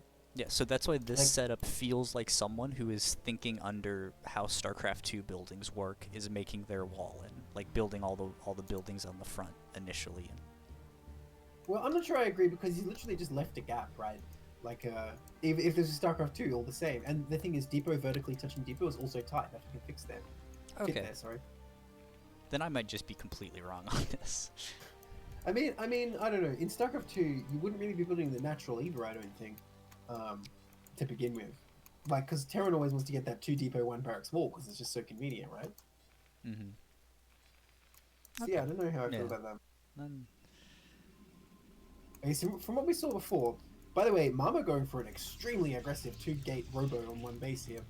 From what we saw before, I really favor Marmo here because I feel like he executed a much cleaner build when he played versus Jarcino than we saw Waggle versus Jarcino. Like, I feel like Waggle's a bit all over the place, and you can see that right now with like 700 gas backed up, whereas like, so far what Marmo's doing looks perfectly reasonable, if extremely aggressive.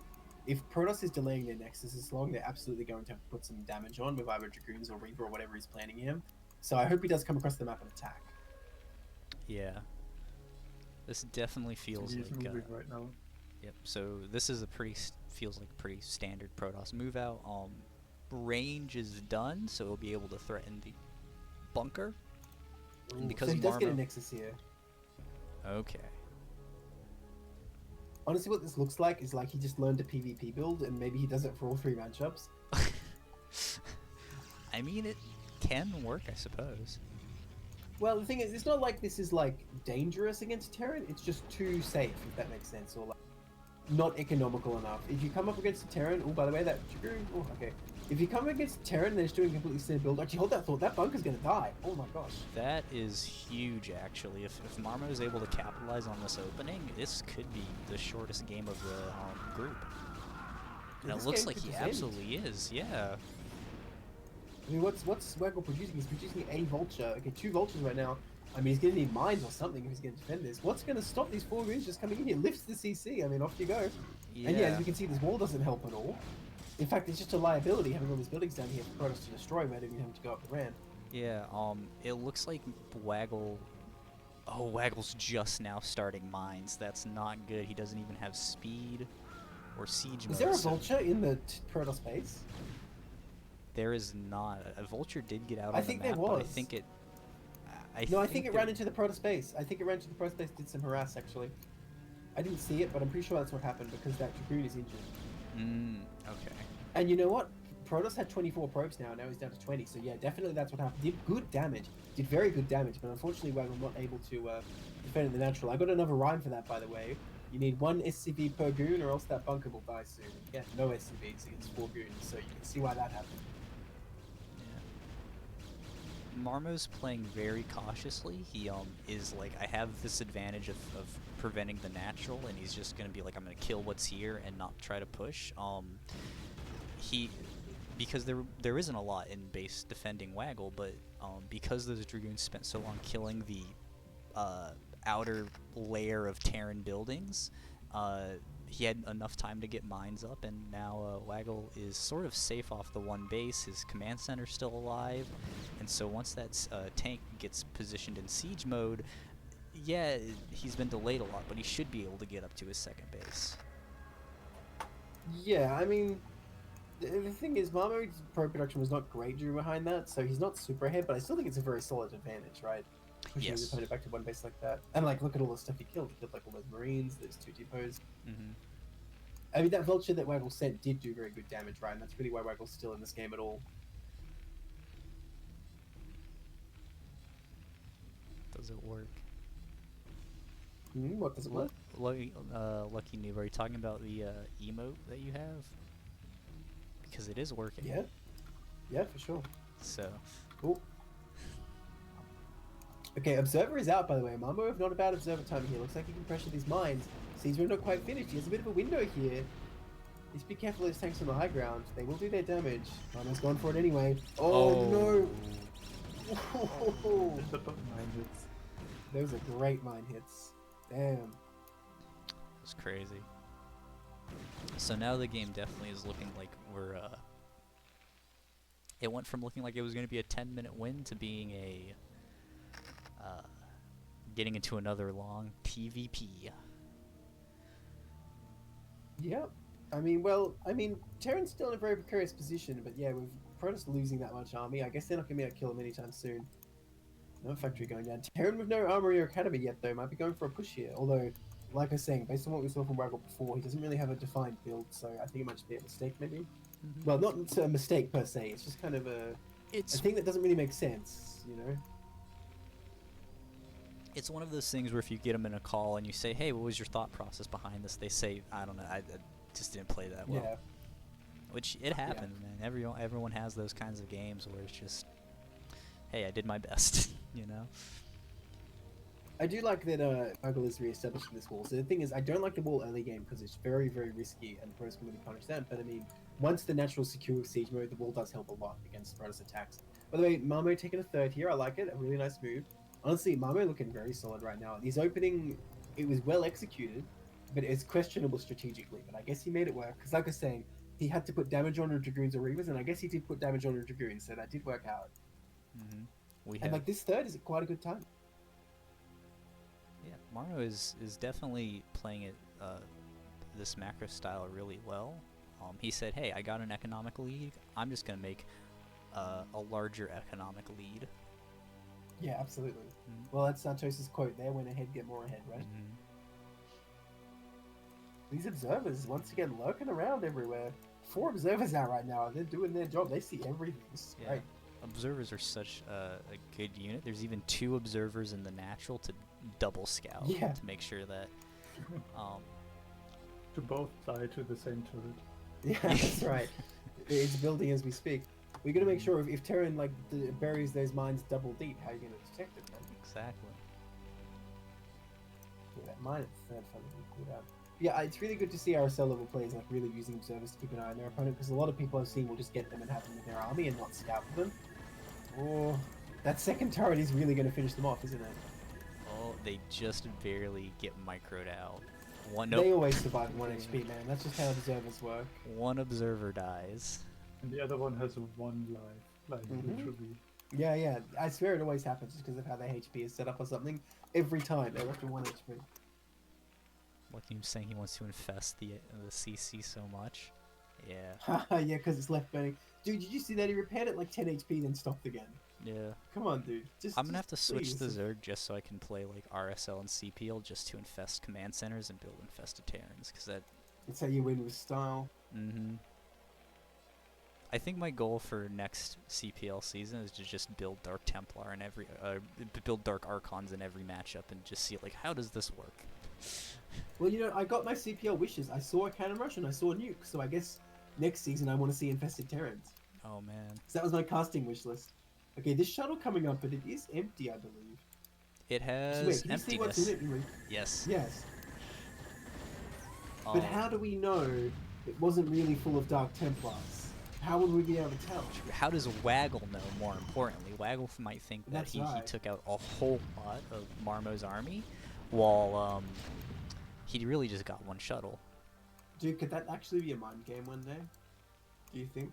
I would love to You see sack it. a shuttle to make your opponent overconfident, like if they think it's a Reaver? I think we're. Yep, I hope. But I don't think it works in RSL, right? True. They just go, oh, cool, a shuttle, and then just keep playing the game regularly. Yeah. I mean, if you try to play mind games on me, it probably won't work because I don't know what kind of mind game you want to play. Yeah. Well, I Yeah, mean, I they got a say shuttle that. for free. Nice. And you are like, now he thinks he got 2 Templars and something or so, or a Reaver for free, and now he thinks I don't have anything. And I'm like, oh, this was a free shuttle. Well, I mean, it does still cost 200 minerals, right? But I'm going for a dropship here, by the way. Once again, these base layouts very nice. I love the the Terrans so far. They have nice bases. The top left factory is popping units right above it, which is a little awkward. Yes. But Well, because yeah, it works its way around counterclockwise, of course, like all buildings do. if he builds a building next to it, there's a potential for getting units stuck behind it. But I think that You are hopefully correct. won't be a problem. In its current form, as long as it has a rally point, it'll be okay. But yeah, as you say, if he adds another building, man, this academy is late as hell. Marmo says that their next build order is fast hallucination drop fake outs. That sounds amazing. Like hallucinate some reavers to like get mining time delayed. That's amazing. Well, you know what I was thinking? There was that one ASL game where I believe it was Snow or maybe another Protoss, I'm not sure. Flew an empty shuttle into Flash's base, but Flash just knew it was empty and called his bluff and didn't even call his SCVs because obviously the Protoss wanted to deny mining time. But I was thinking before what happened with the 2 Reavers that Marmo was dropping in Jarcino's base. Can you like fly in and like pretend it was empty and you forgot, and then suddenly you drop and kill everything? Speaking of drops though, this dropship making its way. I don't know if Marmo spotted it. He's not reacted yet. If he did, Oh, let me. There we go. Yeah, we're gonna see. This dropship has 4 vultures in it, and if it's anything like my PvT games, they're gonna kill about 20 probes. seems about right. Do they have it speed? tested enough. Ooh, they are focusing down a pylon instead. And let's There they see. go. Yeah, it looks like they're gonna get some damage done. I mean, they can certainly fight these zealots.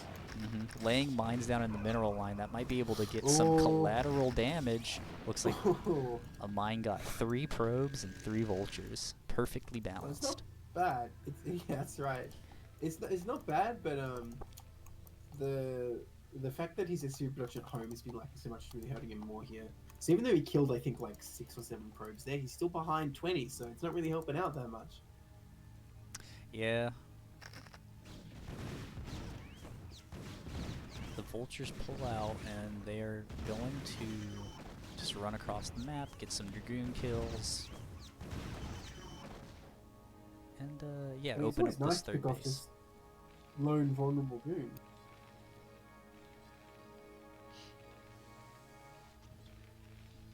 Another dropship is filling up in base.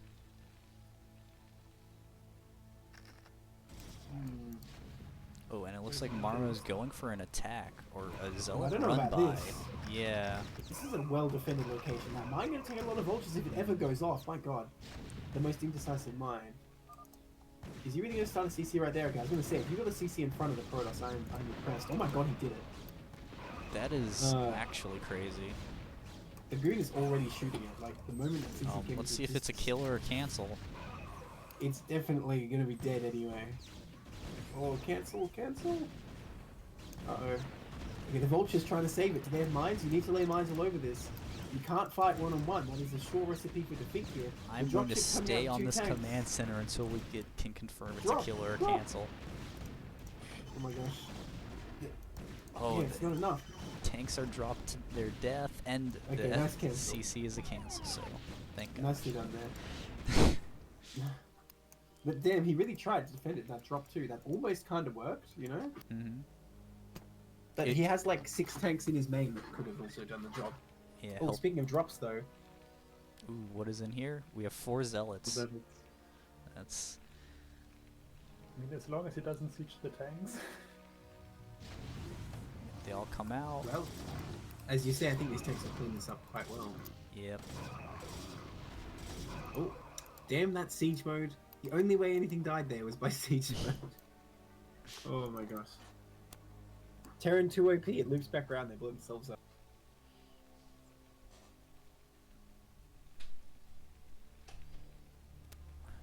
Okay, Marmotato taking this 4th in the bottom left, by the way, and he's taking Arbiters, so continuing to progress, whereas Waggle feels kind of stagnated here. Not making the CC in the main or anything, but also not moving his army out to secure the 3rd. Yeah, Marmo is. Yeah, this definitely is looking like Protoss is getting to a comfortable lead.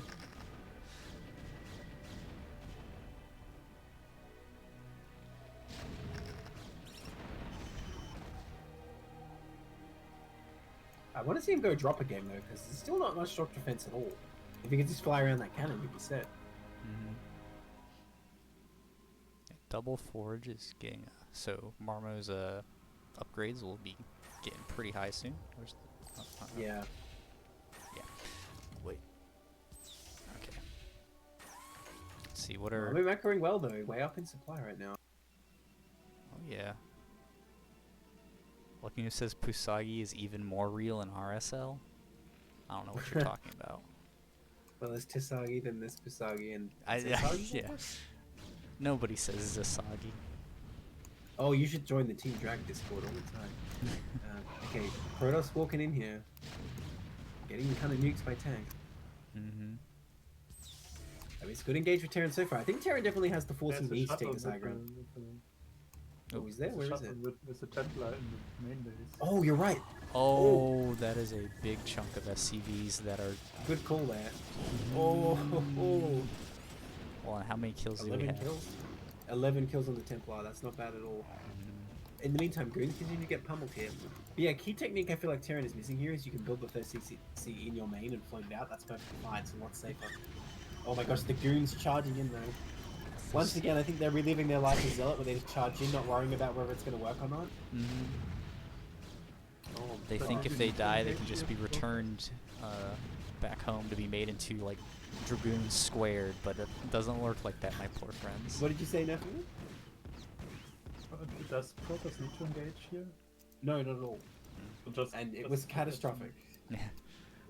But they are still way ahead because they have way more workers and way more bases. And Waggle still hasn't started the 3rd CC in base or not. Yeah, Protoss almost never actually has to force an engagement. They can pretty much treat the game like a horror movie, and they're the villain, where the Terran can see some Dragoons on the edge of Fog of War, and they skitter back into the darkness. Exactly. I agree. I think the best Protoss play is when you never engage the Terran army unless you know you have a huge advantage, like you caught them unsieged, or they're stasis, or there's a big flank or something. And you just try and counterattack, or anything to do other than attack the Terran army. Like the Terran army is your base, you just attack their base, for example. Marmo's saying they thought they could attack while the drop at the base was going on, but they remembered siege. Well, I mean, the thing is, Terran didn't really react to the drop. They didn't, like, send anything back to deal with it, so it did not weaken their army at all. You could have just taken the CV kills to the bank. Like, you don't need to attack the army as well. Yeah. I also agree with Fuzzy Birch, like, if there were more zealots, the attack would have been more effective, but just in general, you didn't need to attack. Like I was just saying before, you should not attack the fortified Terran army unless you know you have a huge advantage. Like, for example, when you have your first stasis and you land a good one, that's a good time to attack. Or, like, if you know you have a big flank, or, like, you have shuttles and they have no anti-air, things like that. If you're just going in on the ground, if Terran is sitting there waiting and they have, like, a decent-sized army, they usually win.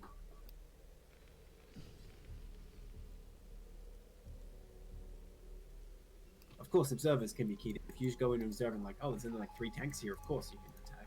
Yeah. Scans continue to go down. Can we just say the real MVP are these 2 observers that have been in the main base for about 5 or so minutes now? Nice. Well, I guess they saw the drop path was clear. Man, these vultures continue to do a lot of damage. That's very nice, actually, from Waggle. Yeah. Improving his position in this game quite a lot, actually. Not the best moving micro here though. Not pulling off those moving shots, but they can still get the job done. Oh yeah. Dragoons are gonna try and clean them up, but the vultures look like they're gonna be able to pick Oh my off gosh. every. Quick, Probe wall for your pitches. life. Like you're saying, horror movie right now. This probe like has to desperately barricade itself in.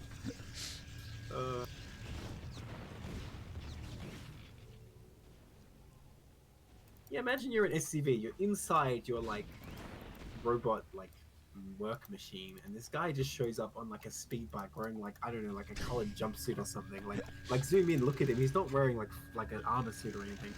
And just starts launching grenades at you. I'm like, what the hell? Yeah. And you know the commander's orders are you have to keep mining the minerals. You can't move until he says so. Mm-hmm. You don't want to lose your union position by breaking contracts and. Right, exactly. Everything can be explained through labor unionism. Yes. That's how it explains the whole Terran. race, I guess. Every Terran thing is just yep.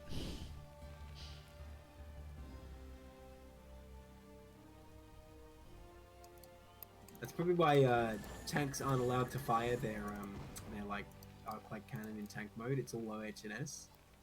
Oh yeah, it's. Like they could deploy the gun in siege mode, but I mean tank mode, but you know it's prohibited by HNS. It could cause like you know structural problems in the vehicle. It puts creates an unsafe work environment. Exactly. In their battle against several alien species, Arbiter coming around still has to wait about 20 seconds before it can recall. Well, you know it's going to be a very unsafe work environment when there's a recall going down in the depot city. I'm taking that term, by the way. I'm using that all the time in CPL now. Oh, no. Depot City. I would have said a depot farm before, but Depot City sounds much more elegant. Mm-hmm. Sounds a lot more chaotic once the Zerg breaches the walls. That's right. The Lings are in the Depot City. Oh no. N6 has an ungrounded siege tank can fire, but it flips over and then rolls and explodes. Well, see, that just sounds like there needs to be a team of SCVs to push it back up. Safeguards were added to remove this error. Look, man, when the football team is barreling down at you, I'd honestly rather do that because the tank is about to die anyway. But here comes this recall. That vessel is sitting there, but has no energy. It recalls another Arbiter. Yeah, and then that Arbiter recalls another Arbiter and so on, and the pain never ends. It daisy chains them all in. You know, Terran has a decent amount of forces here. What's that? Can recall arbiters? That's fun. Yeah, of course. Oh, and there's the second recall. As far as I know, there's no unit you can't recall unless it's like stasis or something. The strategy I want to try but I've never gotten like around to do it or the chance to do it is to just have like 10 arbiters and recall like all over the map. It's like, oh, you think you're engaging me? No, retreat, recall. That would be pretty sick. But if you got 10 arbiters, I gotta wonder how much like supply you have for anything else. Really? By the way, the tanks were looking like they were gonna move out, but they're forced to turn around because of these recalls. The secondary recall actually getting a lot in here.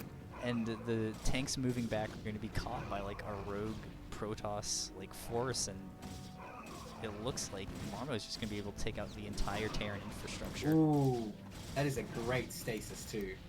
Really nice. Oh my gosh. Yeah, these are game upgrades, by the way. I mean, that can help, but these are game-winning moves by Marmo. Waggle's going to have to rebuild almost every factory.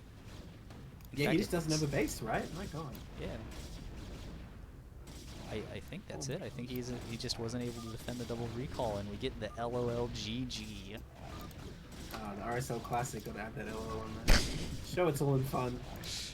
Well done by Marmo. Marmo looking really solid for this group, and he already beat Jarcino, so honestly, he might go out number 1. Yeah, so we have Marmo and Jarcino out on number top. If Marmo, Marmo just has to win his 3rd game, and then we'll have our winners. Alright, well this is where I'm gonna leave you, so you find out for me. Good luck on the cast. When I get up, maybe I'll put another ad everyone if you're still going, see if anyone else can join. Alright, sounds enjoy. good. Goodbye. I'm gonna leave the lobby open for a second. Oh man, we're getting a different map this time on Eclipse. Again, Yeah, if Yes. Is it called the same as before? Yes. Yeah, Oh. listen to read it. Also. Yeah, I needed to read it. Okay. All right. I'm actually going to step away for just 1 minute.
Okay.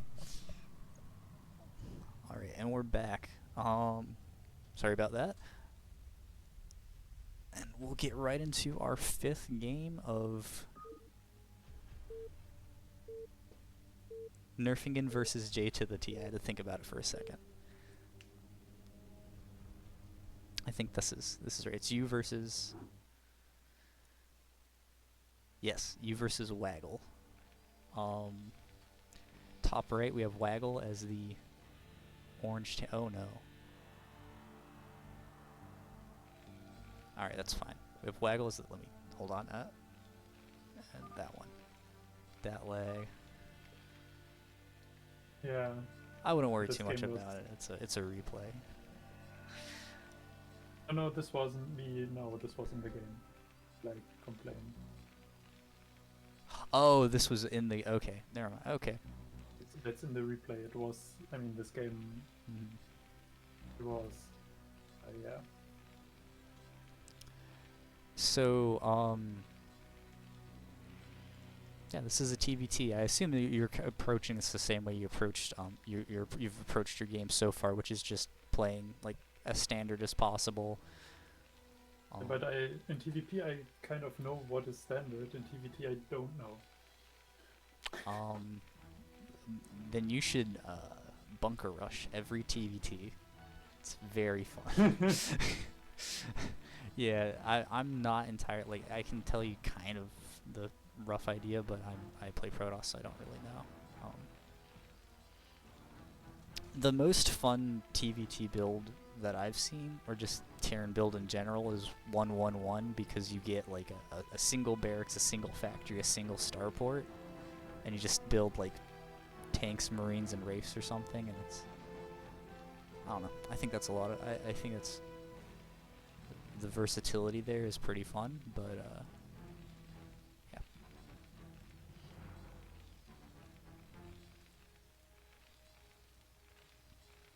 Well, it looks like you guys are going for the same build order here, roughly. Yeah, I mean he builds his stuff on the low ground, but yeah. Yeah.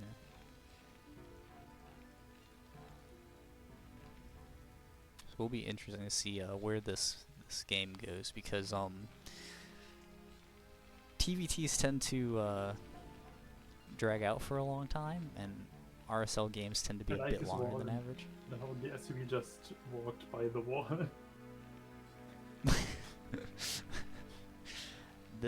Yeah, that's I don't think there is a too big purpose to wall in TVT, unless I guess it protects you from vulture run-bys, but you can just build vultures yourself. Again, I'm not entirely sure about this matchup, so maybe somebody in the Twitch chat who knows more about the game than us can let us know why our opinions are wrong.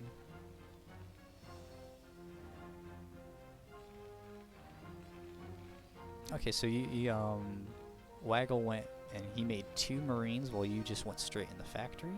That's a difference.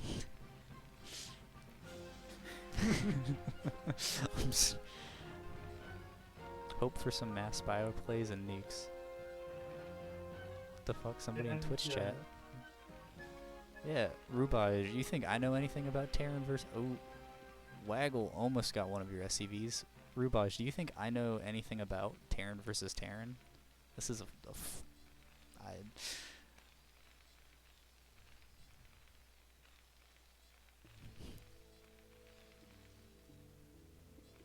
Oh, there's a... You're playing a very greedy build. Yeah, or at least that's what it looks like. I'm not sure. I don't know what he can do to me if he doesn't go bio, which is kind of... Yeah, I mean, so... for most of the games, I thought if someone wants to rush me, then you're welcome, I will lose next game. And kind of the mentality, like, I don't have time to prepare for this shit. Yeah. It's, I mean, yeah. That definitely is, like, a way to approach it, is just be like, I'm just gonna play this build order, and if they do the thing that counters it, it's GG. Because sometimes it is just how StarCraft is, where you go. I mean...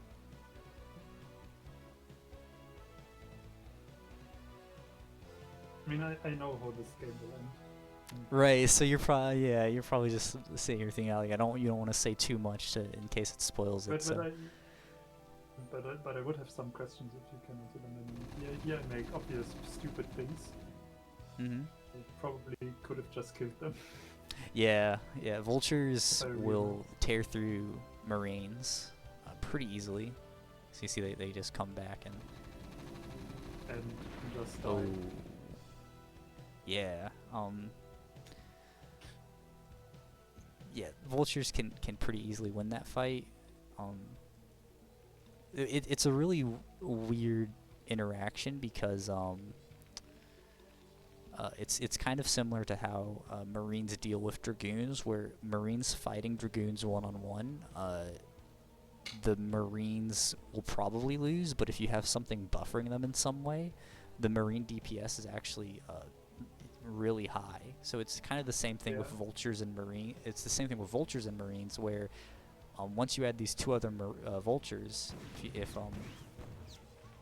you're not microing and targeting down the Marines, the Marine DPSs will tip the scale in Waggle's favor here.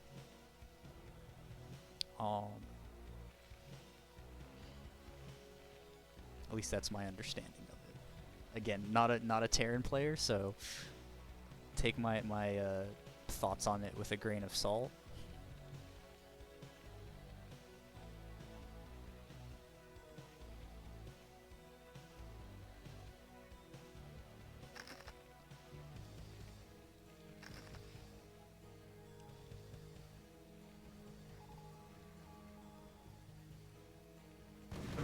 My understanding is I should have at least been able to build enough to break that with SUVs, but I obviously can't. Yeah, this might get into Now I'm in trouble. Yeah, this is Waggle has the full contain on you, which isn't necessarily... I mean, maybe my judgment is also completely wrong, and yeah, I should have gone into tanks much earlier. I don't know. I think the big thing there is if you had defended and just laid some mines outside your base, you can't be attacked. Fuzzy Branch in the chat says Wraith is nice here, and that is true because Wraiths don't do a lot of damage, but when there isn't anything that can shoot up, so when the push is just tanks and vultures, the Wraith will eventually pick off all the siege tanks. But I think if you're looking at this, especially if their siege tank count is higher than yours, and you have mines, just laying mines outside of your base and defending is a way to win the game. or not a By win. the way, I don't know why this SUV stopped there. There was no command. This was just. I mean, I don't know why they went straight for the tanks. I honestly don't. That, yeah, sometimes Brood War has a mind of its own. Dinfa says the SCVs but wanted to no. die. Maybe their union memberships. They couldn't pay the dues, and they just said, "Nah, we're out of here." I mean, now I feel like I cannot really do anything anymore. Like you've too many units were bled off, and now the push is really going to be able to push into your He main. just moves in. I'm just. I think if you get into a situation like this again, I think the answer is, like, especially if you're like, okay, they have tanks outside my base, it's really early in the game, going for the starport faster to get 2 or 3 rafes is probably the play you want to go. Simply because that way, like, they can't have that many tanks and vultures and Goliaths coming out that fast, so Yeah. yeah.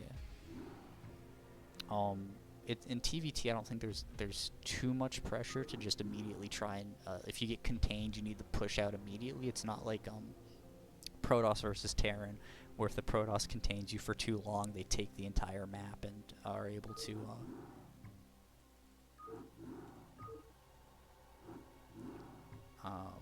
just out macro you. All right, and the next game is up. Yeah.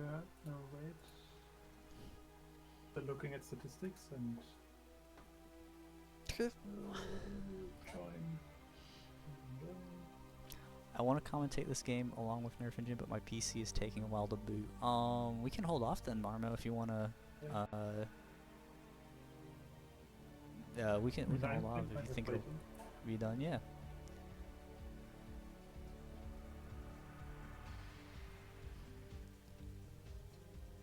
Okay, let's see. I like Eclipse, by the way.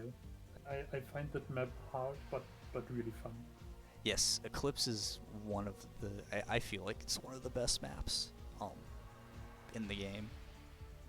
It has a lot of really dynamic, games, and like you see a good range of like cheeses that don't feel super all-in-y and gambly, and like long macro games that feel really solid. It's a really fun map. See, NCX is saying, I think the tanks were on attack move and focused on the vulture. They decelerated to attack it, but it was pulled back, and then they chased again but were dead. To avoid that, move command them and then attack the tanks directly.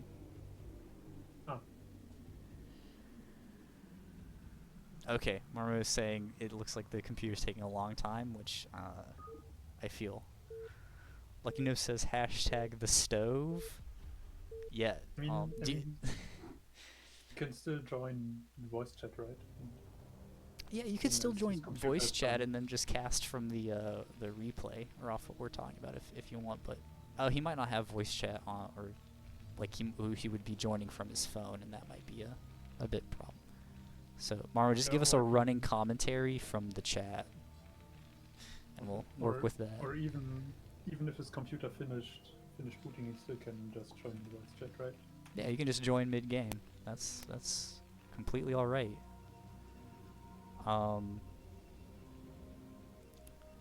Chat and Terry. Yep. So looking even chat says hashtag the stove. Do you know what what the stove is as a build order? I have no idea. Okay, so it's when the Protoss in a PvT rushes. I think they first rush to get one scout to go and harass the Terran, and then they rush into to a Dark Archon after that.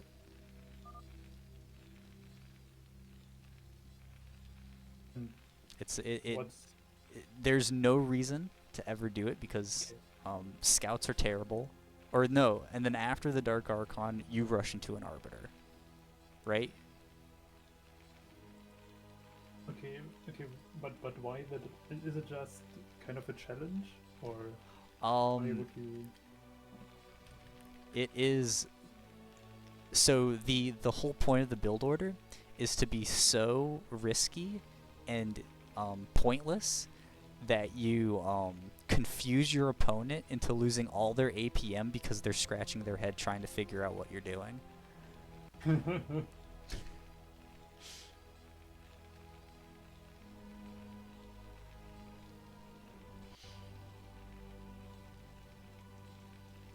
All right. I think, yeah, so this game,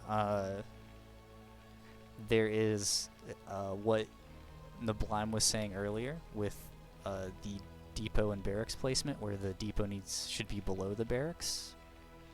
I think that's what he said. But in this, I think in this configuration, zealots can pass through, but marines can. Yes. Wait, I'm actually. Or am I If wrong? that's right, I might be wrong. So, you know, I'm gonna take your word on it, because I do not feel confident enough in talking about Terran macro to be like, no, that's not correct. So, I mean, maybe I'm wrong, because but I think marines can pass through that and zealots can't, and then it's nice if you get that rush. Kind yes. of walk through the Well, choke. I was gonna say, yeah, that's what I was gonna get at, but I always thought that it only worked if the depot was to the side or below the barracks, but it might work like this too. Yeah, true. I mean, I think the other configuration that works is the depot is to the right of the barracks. To the left does not work. Okay. And to the left does not work, I'm very sure, because I had a game once where I built it that way, and then the zealot walked through there, and I was like, oh shit. It's fair.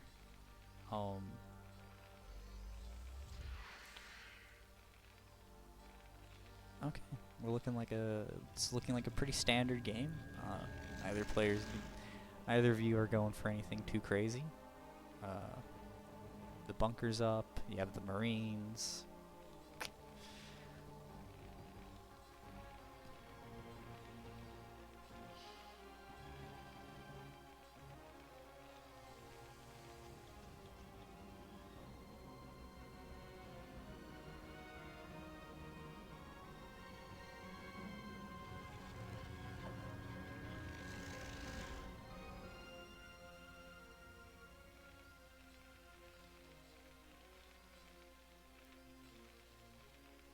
Now, they're doing the same build.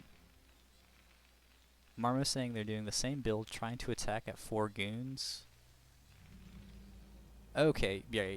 So there's the 2 goons that are about to come out right now, and then Marmo's going to push the attack like they did in the other game. Which worked against... which is pretty good against Waggle, so we're going to see if it'll have the same effectiveness here. However, you look pretty set up to defend this. Your siege mode is going to be probably done by the time these dragoons start like really threatening. And you have the siege tank in position. You have a vulture out. You're in. I think I mess up the timing, or straight up mess up the micro and get the bunker. We'll see. The dragoons are poised to strike, and I mean, he could have now already been shooting at the bunker, I think.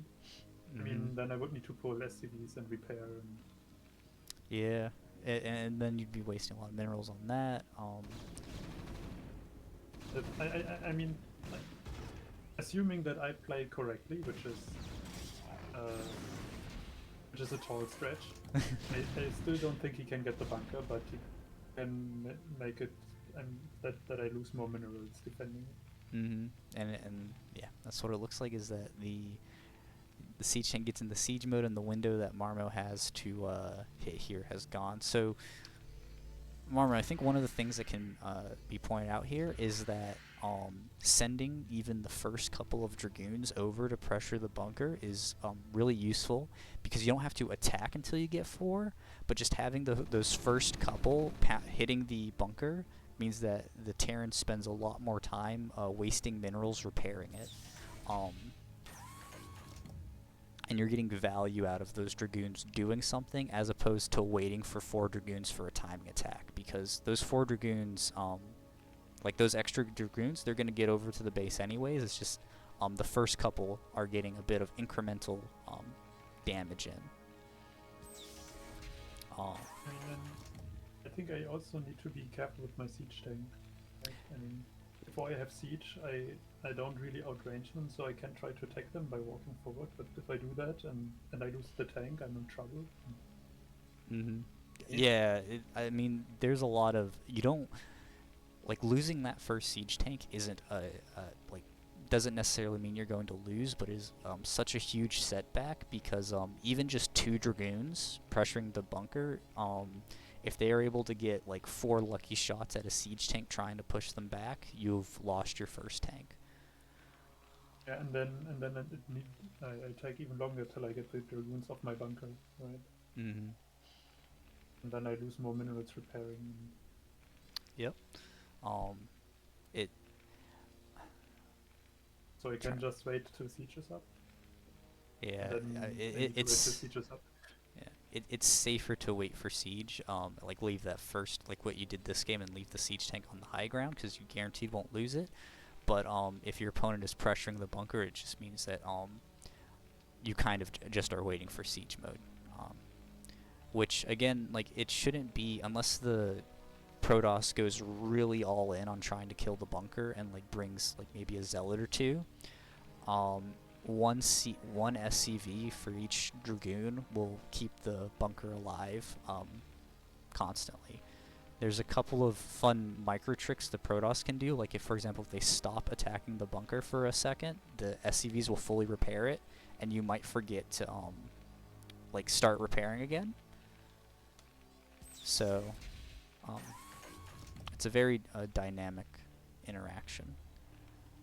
Another thing is that having the siege tanks sort of right up next to the bunker, maybe someone in the chat who knows more about this can correct me if I'm wrong here, but like the 2nd and 3rd siege tank should probably maybe be a bit further back, like right next to the command center, because their range will still let them hit siege tanks or Dragoons pressuring you, and they aren't as vulnerable. Yeah, probably. Anyway, on the other side of the map, Marmo's getting their 3rd, playing, again, just very standard Protoss stuff. Getting fast observer speed, their Templar archives, and nerfingen, it looks like you're just doing standard Terran tech up stuff. So we'll see how this shakes out once you guys start duking it out. Okay, your vulture scouts. Yep.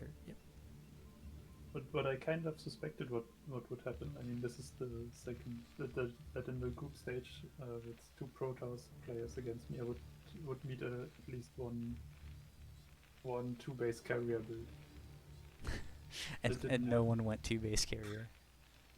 What's in the? Okay, 4 zealots and a shuttle in your natural, but you have the vultures there to scare it off. Yeah, and tanks. I mean, if he drops and the tank. I mean, if he drops behind the mineral line, then the tanks. Yeah, I don't. For some reason, and maybe this is confirmation bias here, but for some reason it feels like in these best of 1 RSL tournaments, it feels like all the standard players get put into groups together, and all the like cheesy 2 base all in like cannon rush 2 gate players all get put into a group together. I mean, in my mindset, I was ready to put up with carriers, but not with like 2 gate proxy. Right.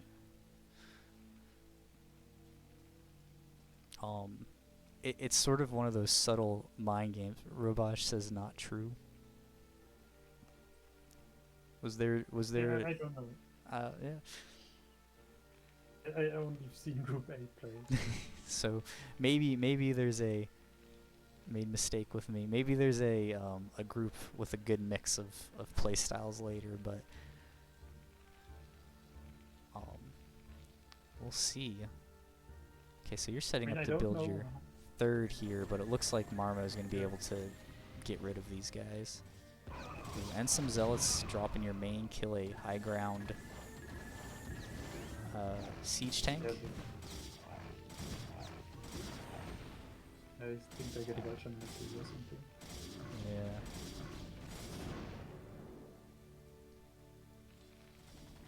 I mean, Let's see, where are your upgrades at? Are at 1-0. Okay, so this is still a bit scary. Ooh, that command center is. yeah. But Oh, you hate to see it. Rubaj says, let's say there was salt. Which group were you in, Rubaj?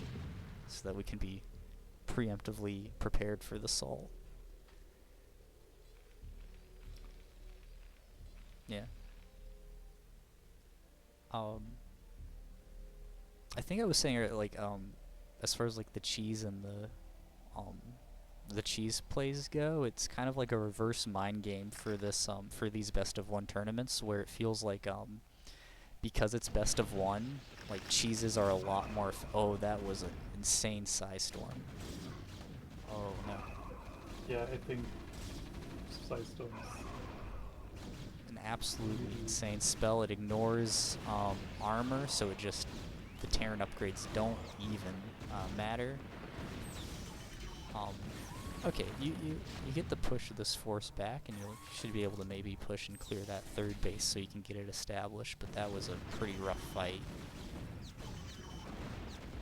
Oh, actually no, the Dragoon reinforcements are Yeah, gonna keep you on well, 2 bases.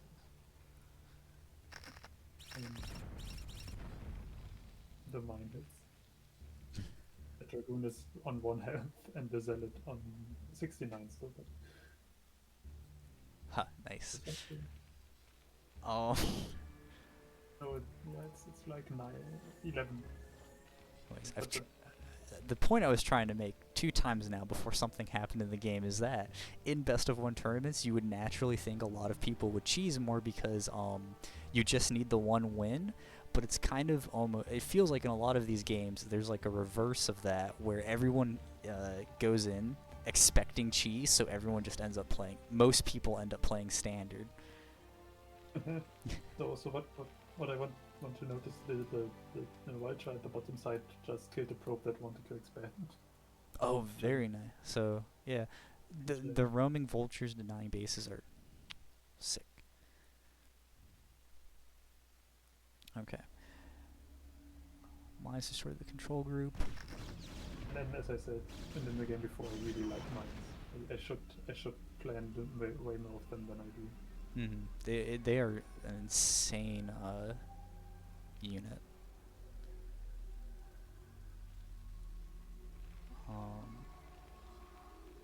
So, how many games did you play before this one versus Marmo, or was this the first game you played in the group? This was my first game. I think Marmo played some before. Okay. Yeah.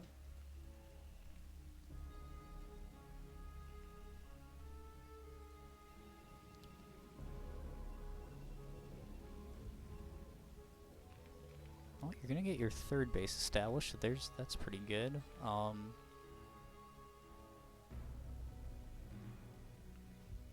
Yeah. Marmo said in the chat this was their last game, so they had like the entire warm-up. That seems like unfair.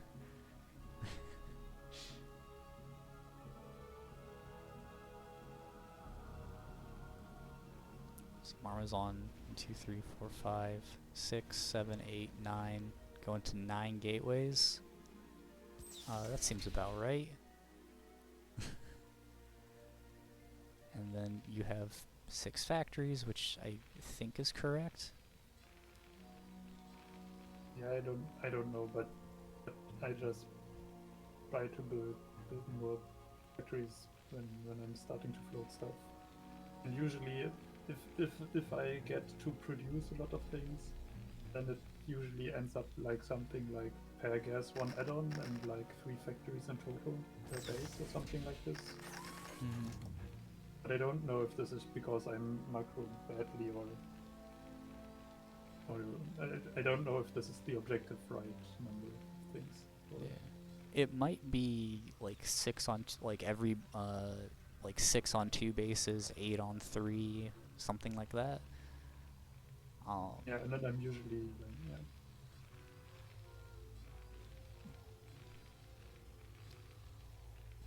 But your macro is I mean it's pretty decent. Fuzzy Branch says feels like you could have had the entire bottom right by. Oh, he's talking to Marmo. Yeah. Oh, there's another probe that was trying to build an expansion gets taken out by a stray vulture.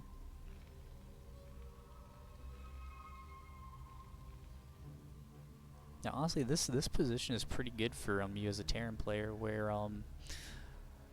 like once you get on that third base, you're on even bases with the Protoss. You have 51 workers. I mean, the Protoss has 70, but 51 is a pretty decent amount. So, yeah, you're looking pretty strong this game.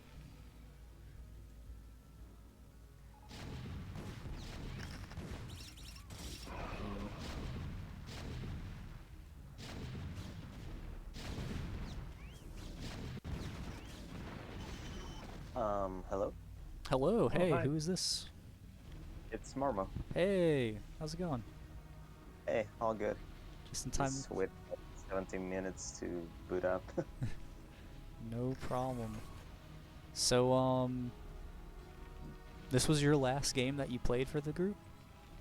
Yeah, that's it. Okay.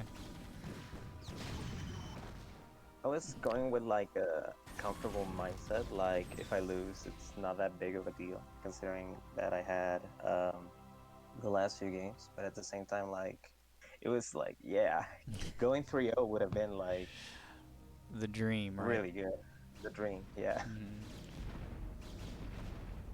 Because, yeah, if you go 3-0, it's impossible for, like, you to have to do a tiebreaker, so...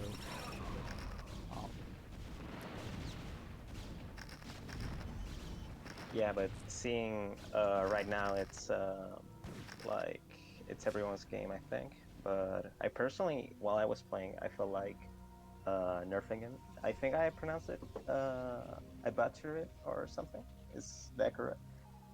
Oh, so, I mean, I mean, it's also kind of unfair to pronounce that correctly because that's more a joke on a German word, which is spelled a bit differently. So. So I see. That's not much to do with nerf, like the English word. So, I see. Okay. No, but like how I felt during the game, at this point I was like, I know I can hold the high ground and I really want to keep this middle high ground from Eclipse, but you're pushing me back, and even if I get the tanks, you're starting to get the vultures back. And also the tanks are like in a leapfrog, so like if I take the front ones, I'm getting destroyed by the ones in the back.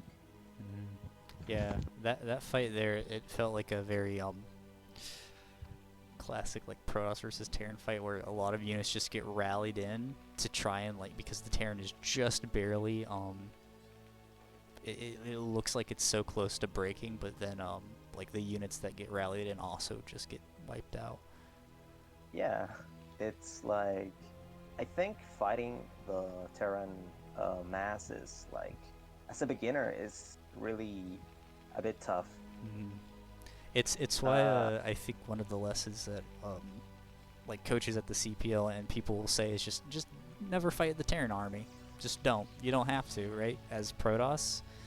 I have a question. Why this Nexus there? Oh yeah, that was a stupid move. I felt like I was feeling overconfident, I guess. Like, I have all these minerals, I can like resupply pretty quickly, so I can take like that half of the map. And also it's because, and this may sound dumb, I'm not that knowledgeable of Eclipse compared to, oh, those Dragoons hurt to see. I hate to see them. Hate to see it. I'm not as knowledgeable of Eclipse, and it's embarrassing, but I didn't know about the 10 o'clock base, or at least I didn't Oh. recall it. Like, so used to playing on Polypoid, I kind of forgot a little bit. Hey, sometimes it But happens. I probably yeah, I probably should have took the entire bottom Yeah, there's the two instead of bases going here. there.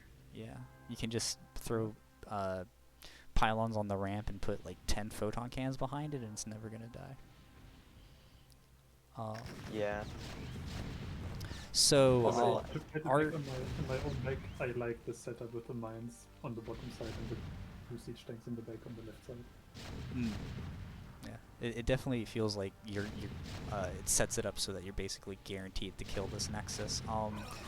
So, oh, here's a big fight, but it does not look like Marmo you have enough to actually take this. In fact, nerfingen has been above in supply for a whole lot of this. Hi, Quadrox.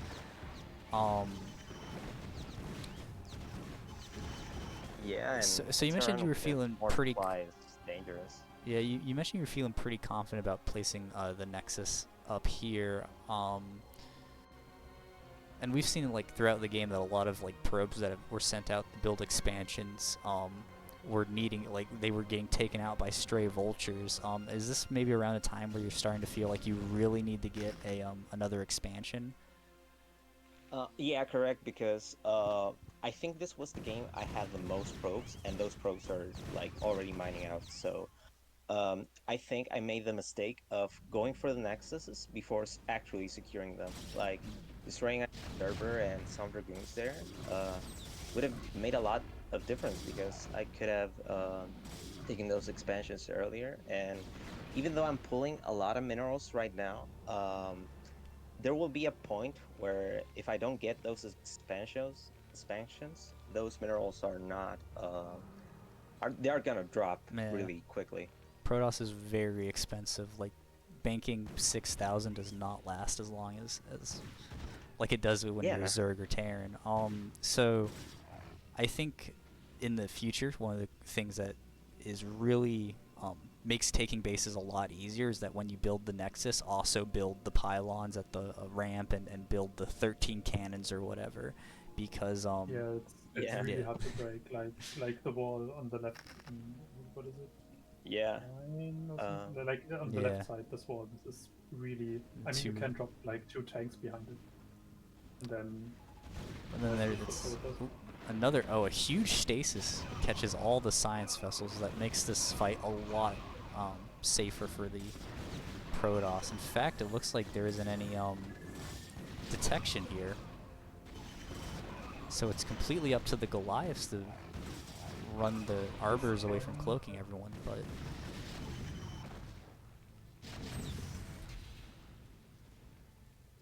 Oh, now nerfingen is expanding to the bottom, right? So how are you feeling at this point in the map now that you've taken 5 bases?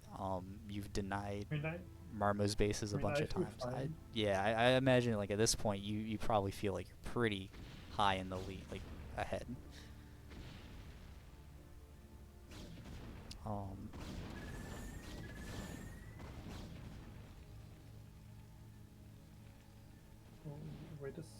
that is a lot of Arbiters. Yeah, I just like no. Yeah. It was the mindset at the time. Like, I thought I have a lot of minerals. I should just like spend a lot, because even if it's a lot of arbiters, at least I'm getting them out there. But right. I think I was a bit overzealous on that. Because when you engage in the fight, it becomes really true. Well, I mean, you have a lot of stasises, but they're very they can get taken out really quickly. It's a lot of just floating gas. The butter without the bread. Yeah. Like. Uh-oh. And also, like, I think at some point I made the carrier building. The fleet because beacon. I thought, like, the flight beacon. I thought, like, I'm pulling all these minerals. I could switch for carriers. and make like a last-ditch effort, but I never actually got to. I think the entire time I thought like this mineral bank, I should be using it on something, and I didn't like take the correct stuff, I guess. Like actually getting the macro of the gateway units like on par with the factory units. Yeah. And not just that macro, but also the macro of the nexuses and the photon cannons, which does cost a whole correct. lot. So there's a lot you can do with that mineral bank, and it's really hard to determine like what the correct route is. Sometimes it's like, oh, I need to build more units or things, and sometimes it's oh, well, actually, you should probably use that to build a new base to get more minerals. Yeah. And like I thought about it, like I initially thought like, oh, it's a base, it's just 400 minerals, but like it's the nexus plus the pylon wall plus the cannons. It's so much. A huge EMP just took out the energy on all your Yeah. arbiters. Oh, yeah. That hurt. Oh man. That hurt a lot. Now. And The way- Nerf was really on point with its EMPs. Like he got me a lot. Yeah, that is actually Yeah, kind of the insane. on the other hand, EMPs are kind of scary too, because if you miss, you are often in trouble, and they are easy to miss. They kind of have a weird latency, and they don't really go directly into the target. And yeah, EMPs are weird. All right. So now Nerf is pushing on your one base here, and I feel like it's pretty safe to call that if he actually is able to push his little small strike squad past your force here, and he can take out this base. He probably just wins off of that. But it looks like, okay, you're able to counter it pretty bad easy. at doing pushes and moving armies, and then there's like 5 units there, and the rest is kind of somewhere else. I swear, every I time think that's with the. Oh, sorry. Go ahead. I was saying, every time I see like a dragoon, like I see any amount of dragoons, and it's like, oh man, that's so many dragoons. Of course they'll be able to fight these 5 siege tanks, and then they all die. I'm like, oh wait, no, that's right. Dragoons cannot fight siege tanks without zealots. Yeah, like they just become blue goo, like blue. so quickly. Yeah, but I thought during the game that it was a funny situation like there, because the roles basically reversed. Nerf was trying to push that bit, and I just tried to hold the high ground as much as possible. Yeah. Hoping, honestly, it was hoping I could like set up the bases at the bottom, but those bases should have been there a long time ago. Mm-hmm. That's the key thing I can take out of this game. Yeah. Honestly, And if yeah. if you're playing PvT and your opponent is kind of contained and you have like more than 2,000 minerals in the bank, just sending a probe to every expansion to try and just build a nexus to see if it sticks isn't a terrible strategy. 6 We stasis. were talking about fuzzy EMPs. I defensive matrix to Nagata. Yeah.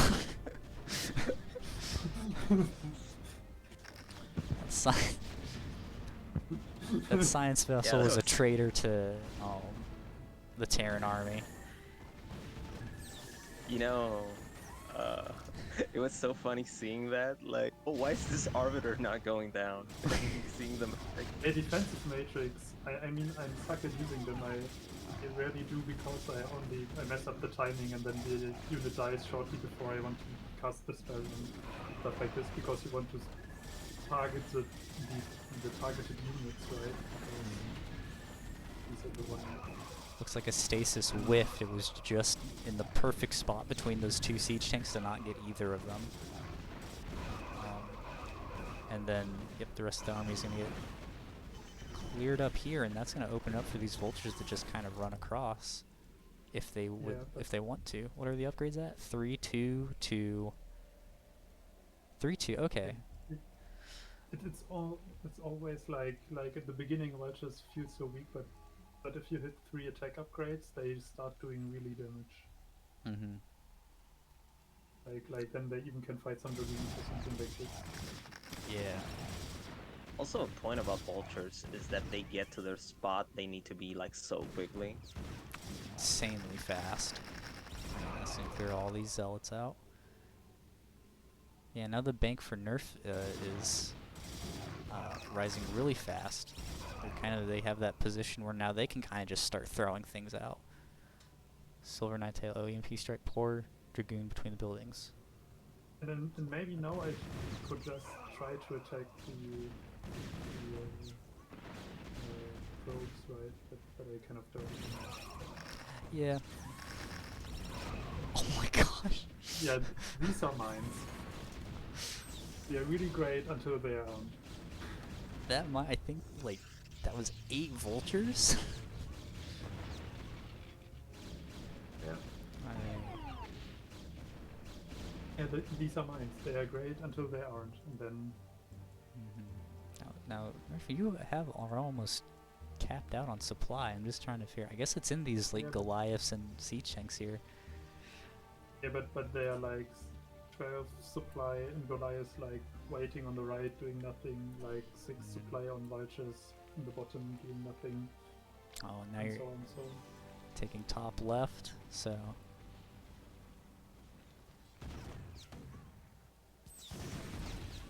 I know this My push thought was looks really strong.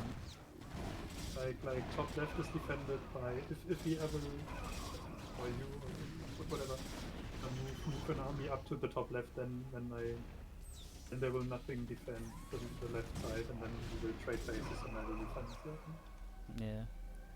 Kind of the reasoning behind why top left has no more troops to defend. I also think, but I don't know because I'm not a Terran player, that you could have sent more stuff to my natural and my main. I was going to say it could be a point where, oh hey, this attacking up this ramp is kind of disadvantageous. Just sending a whole lot of army down to right outside the natural and holding that choke point could be a win condition. Probably a good idea, but I did not thought about that. Yeah, I bet Yeah. I imagine it's really easy to get that tunnel vision on like, oh, I need to kill this base, and just sending as much as you can at there. But I still feel kind of fine, right? And I have at least one base more. Yeah, the top left base being the sort of tiebreaker in this is essential. And even if it doesn't mind, and as long as, I mean, even if we would have been on even bases, I kind of feel fine, right? Then let's just sit there and wait till I hopefully will get more effective kills. And then, yeah, so Because I'm kind of still happy in the situation and don't feel really pressured to do anything. yeah, like you in this position, like you have the, I feel you have the map control, like the entire like division of Eclipse, so you can get the high grounds. I stasis those bolters there just to keep slowing it up. Yeah. Because I felt like if I lose that base, I'm pretty much doomed. I don't think I've ever seen a stasis spider mine.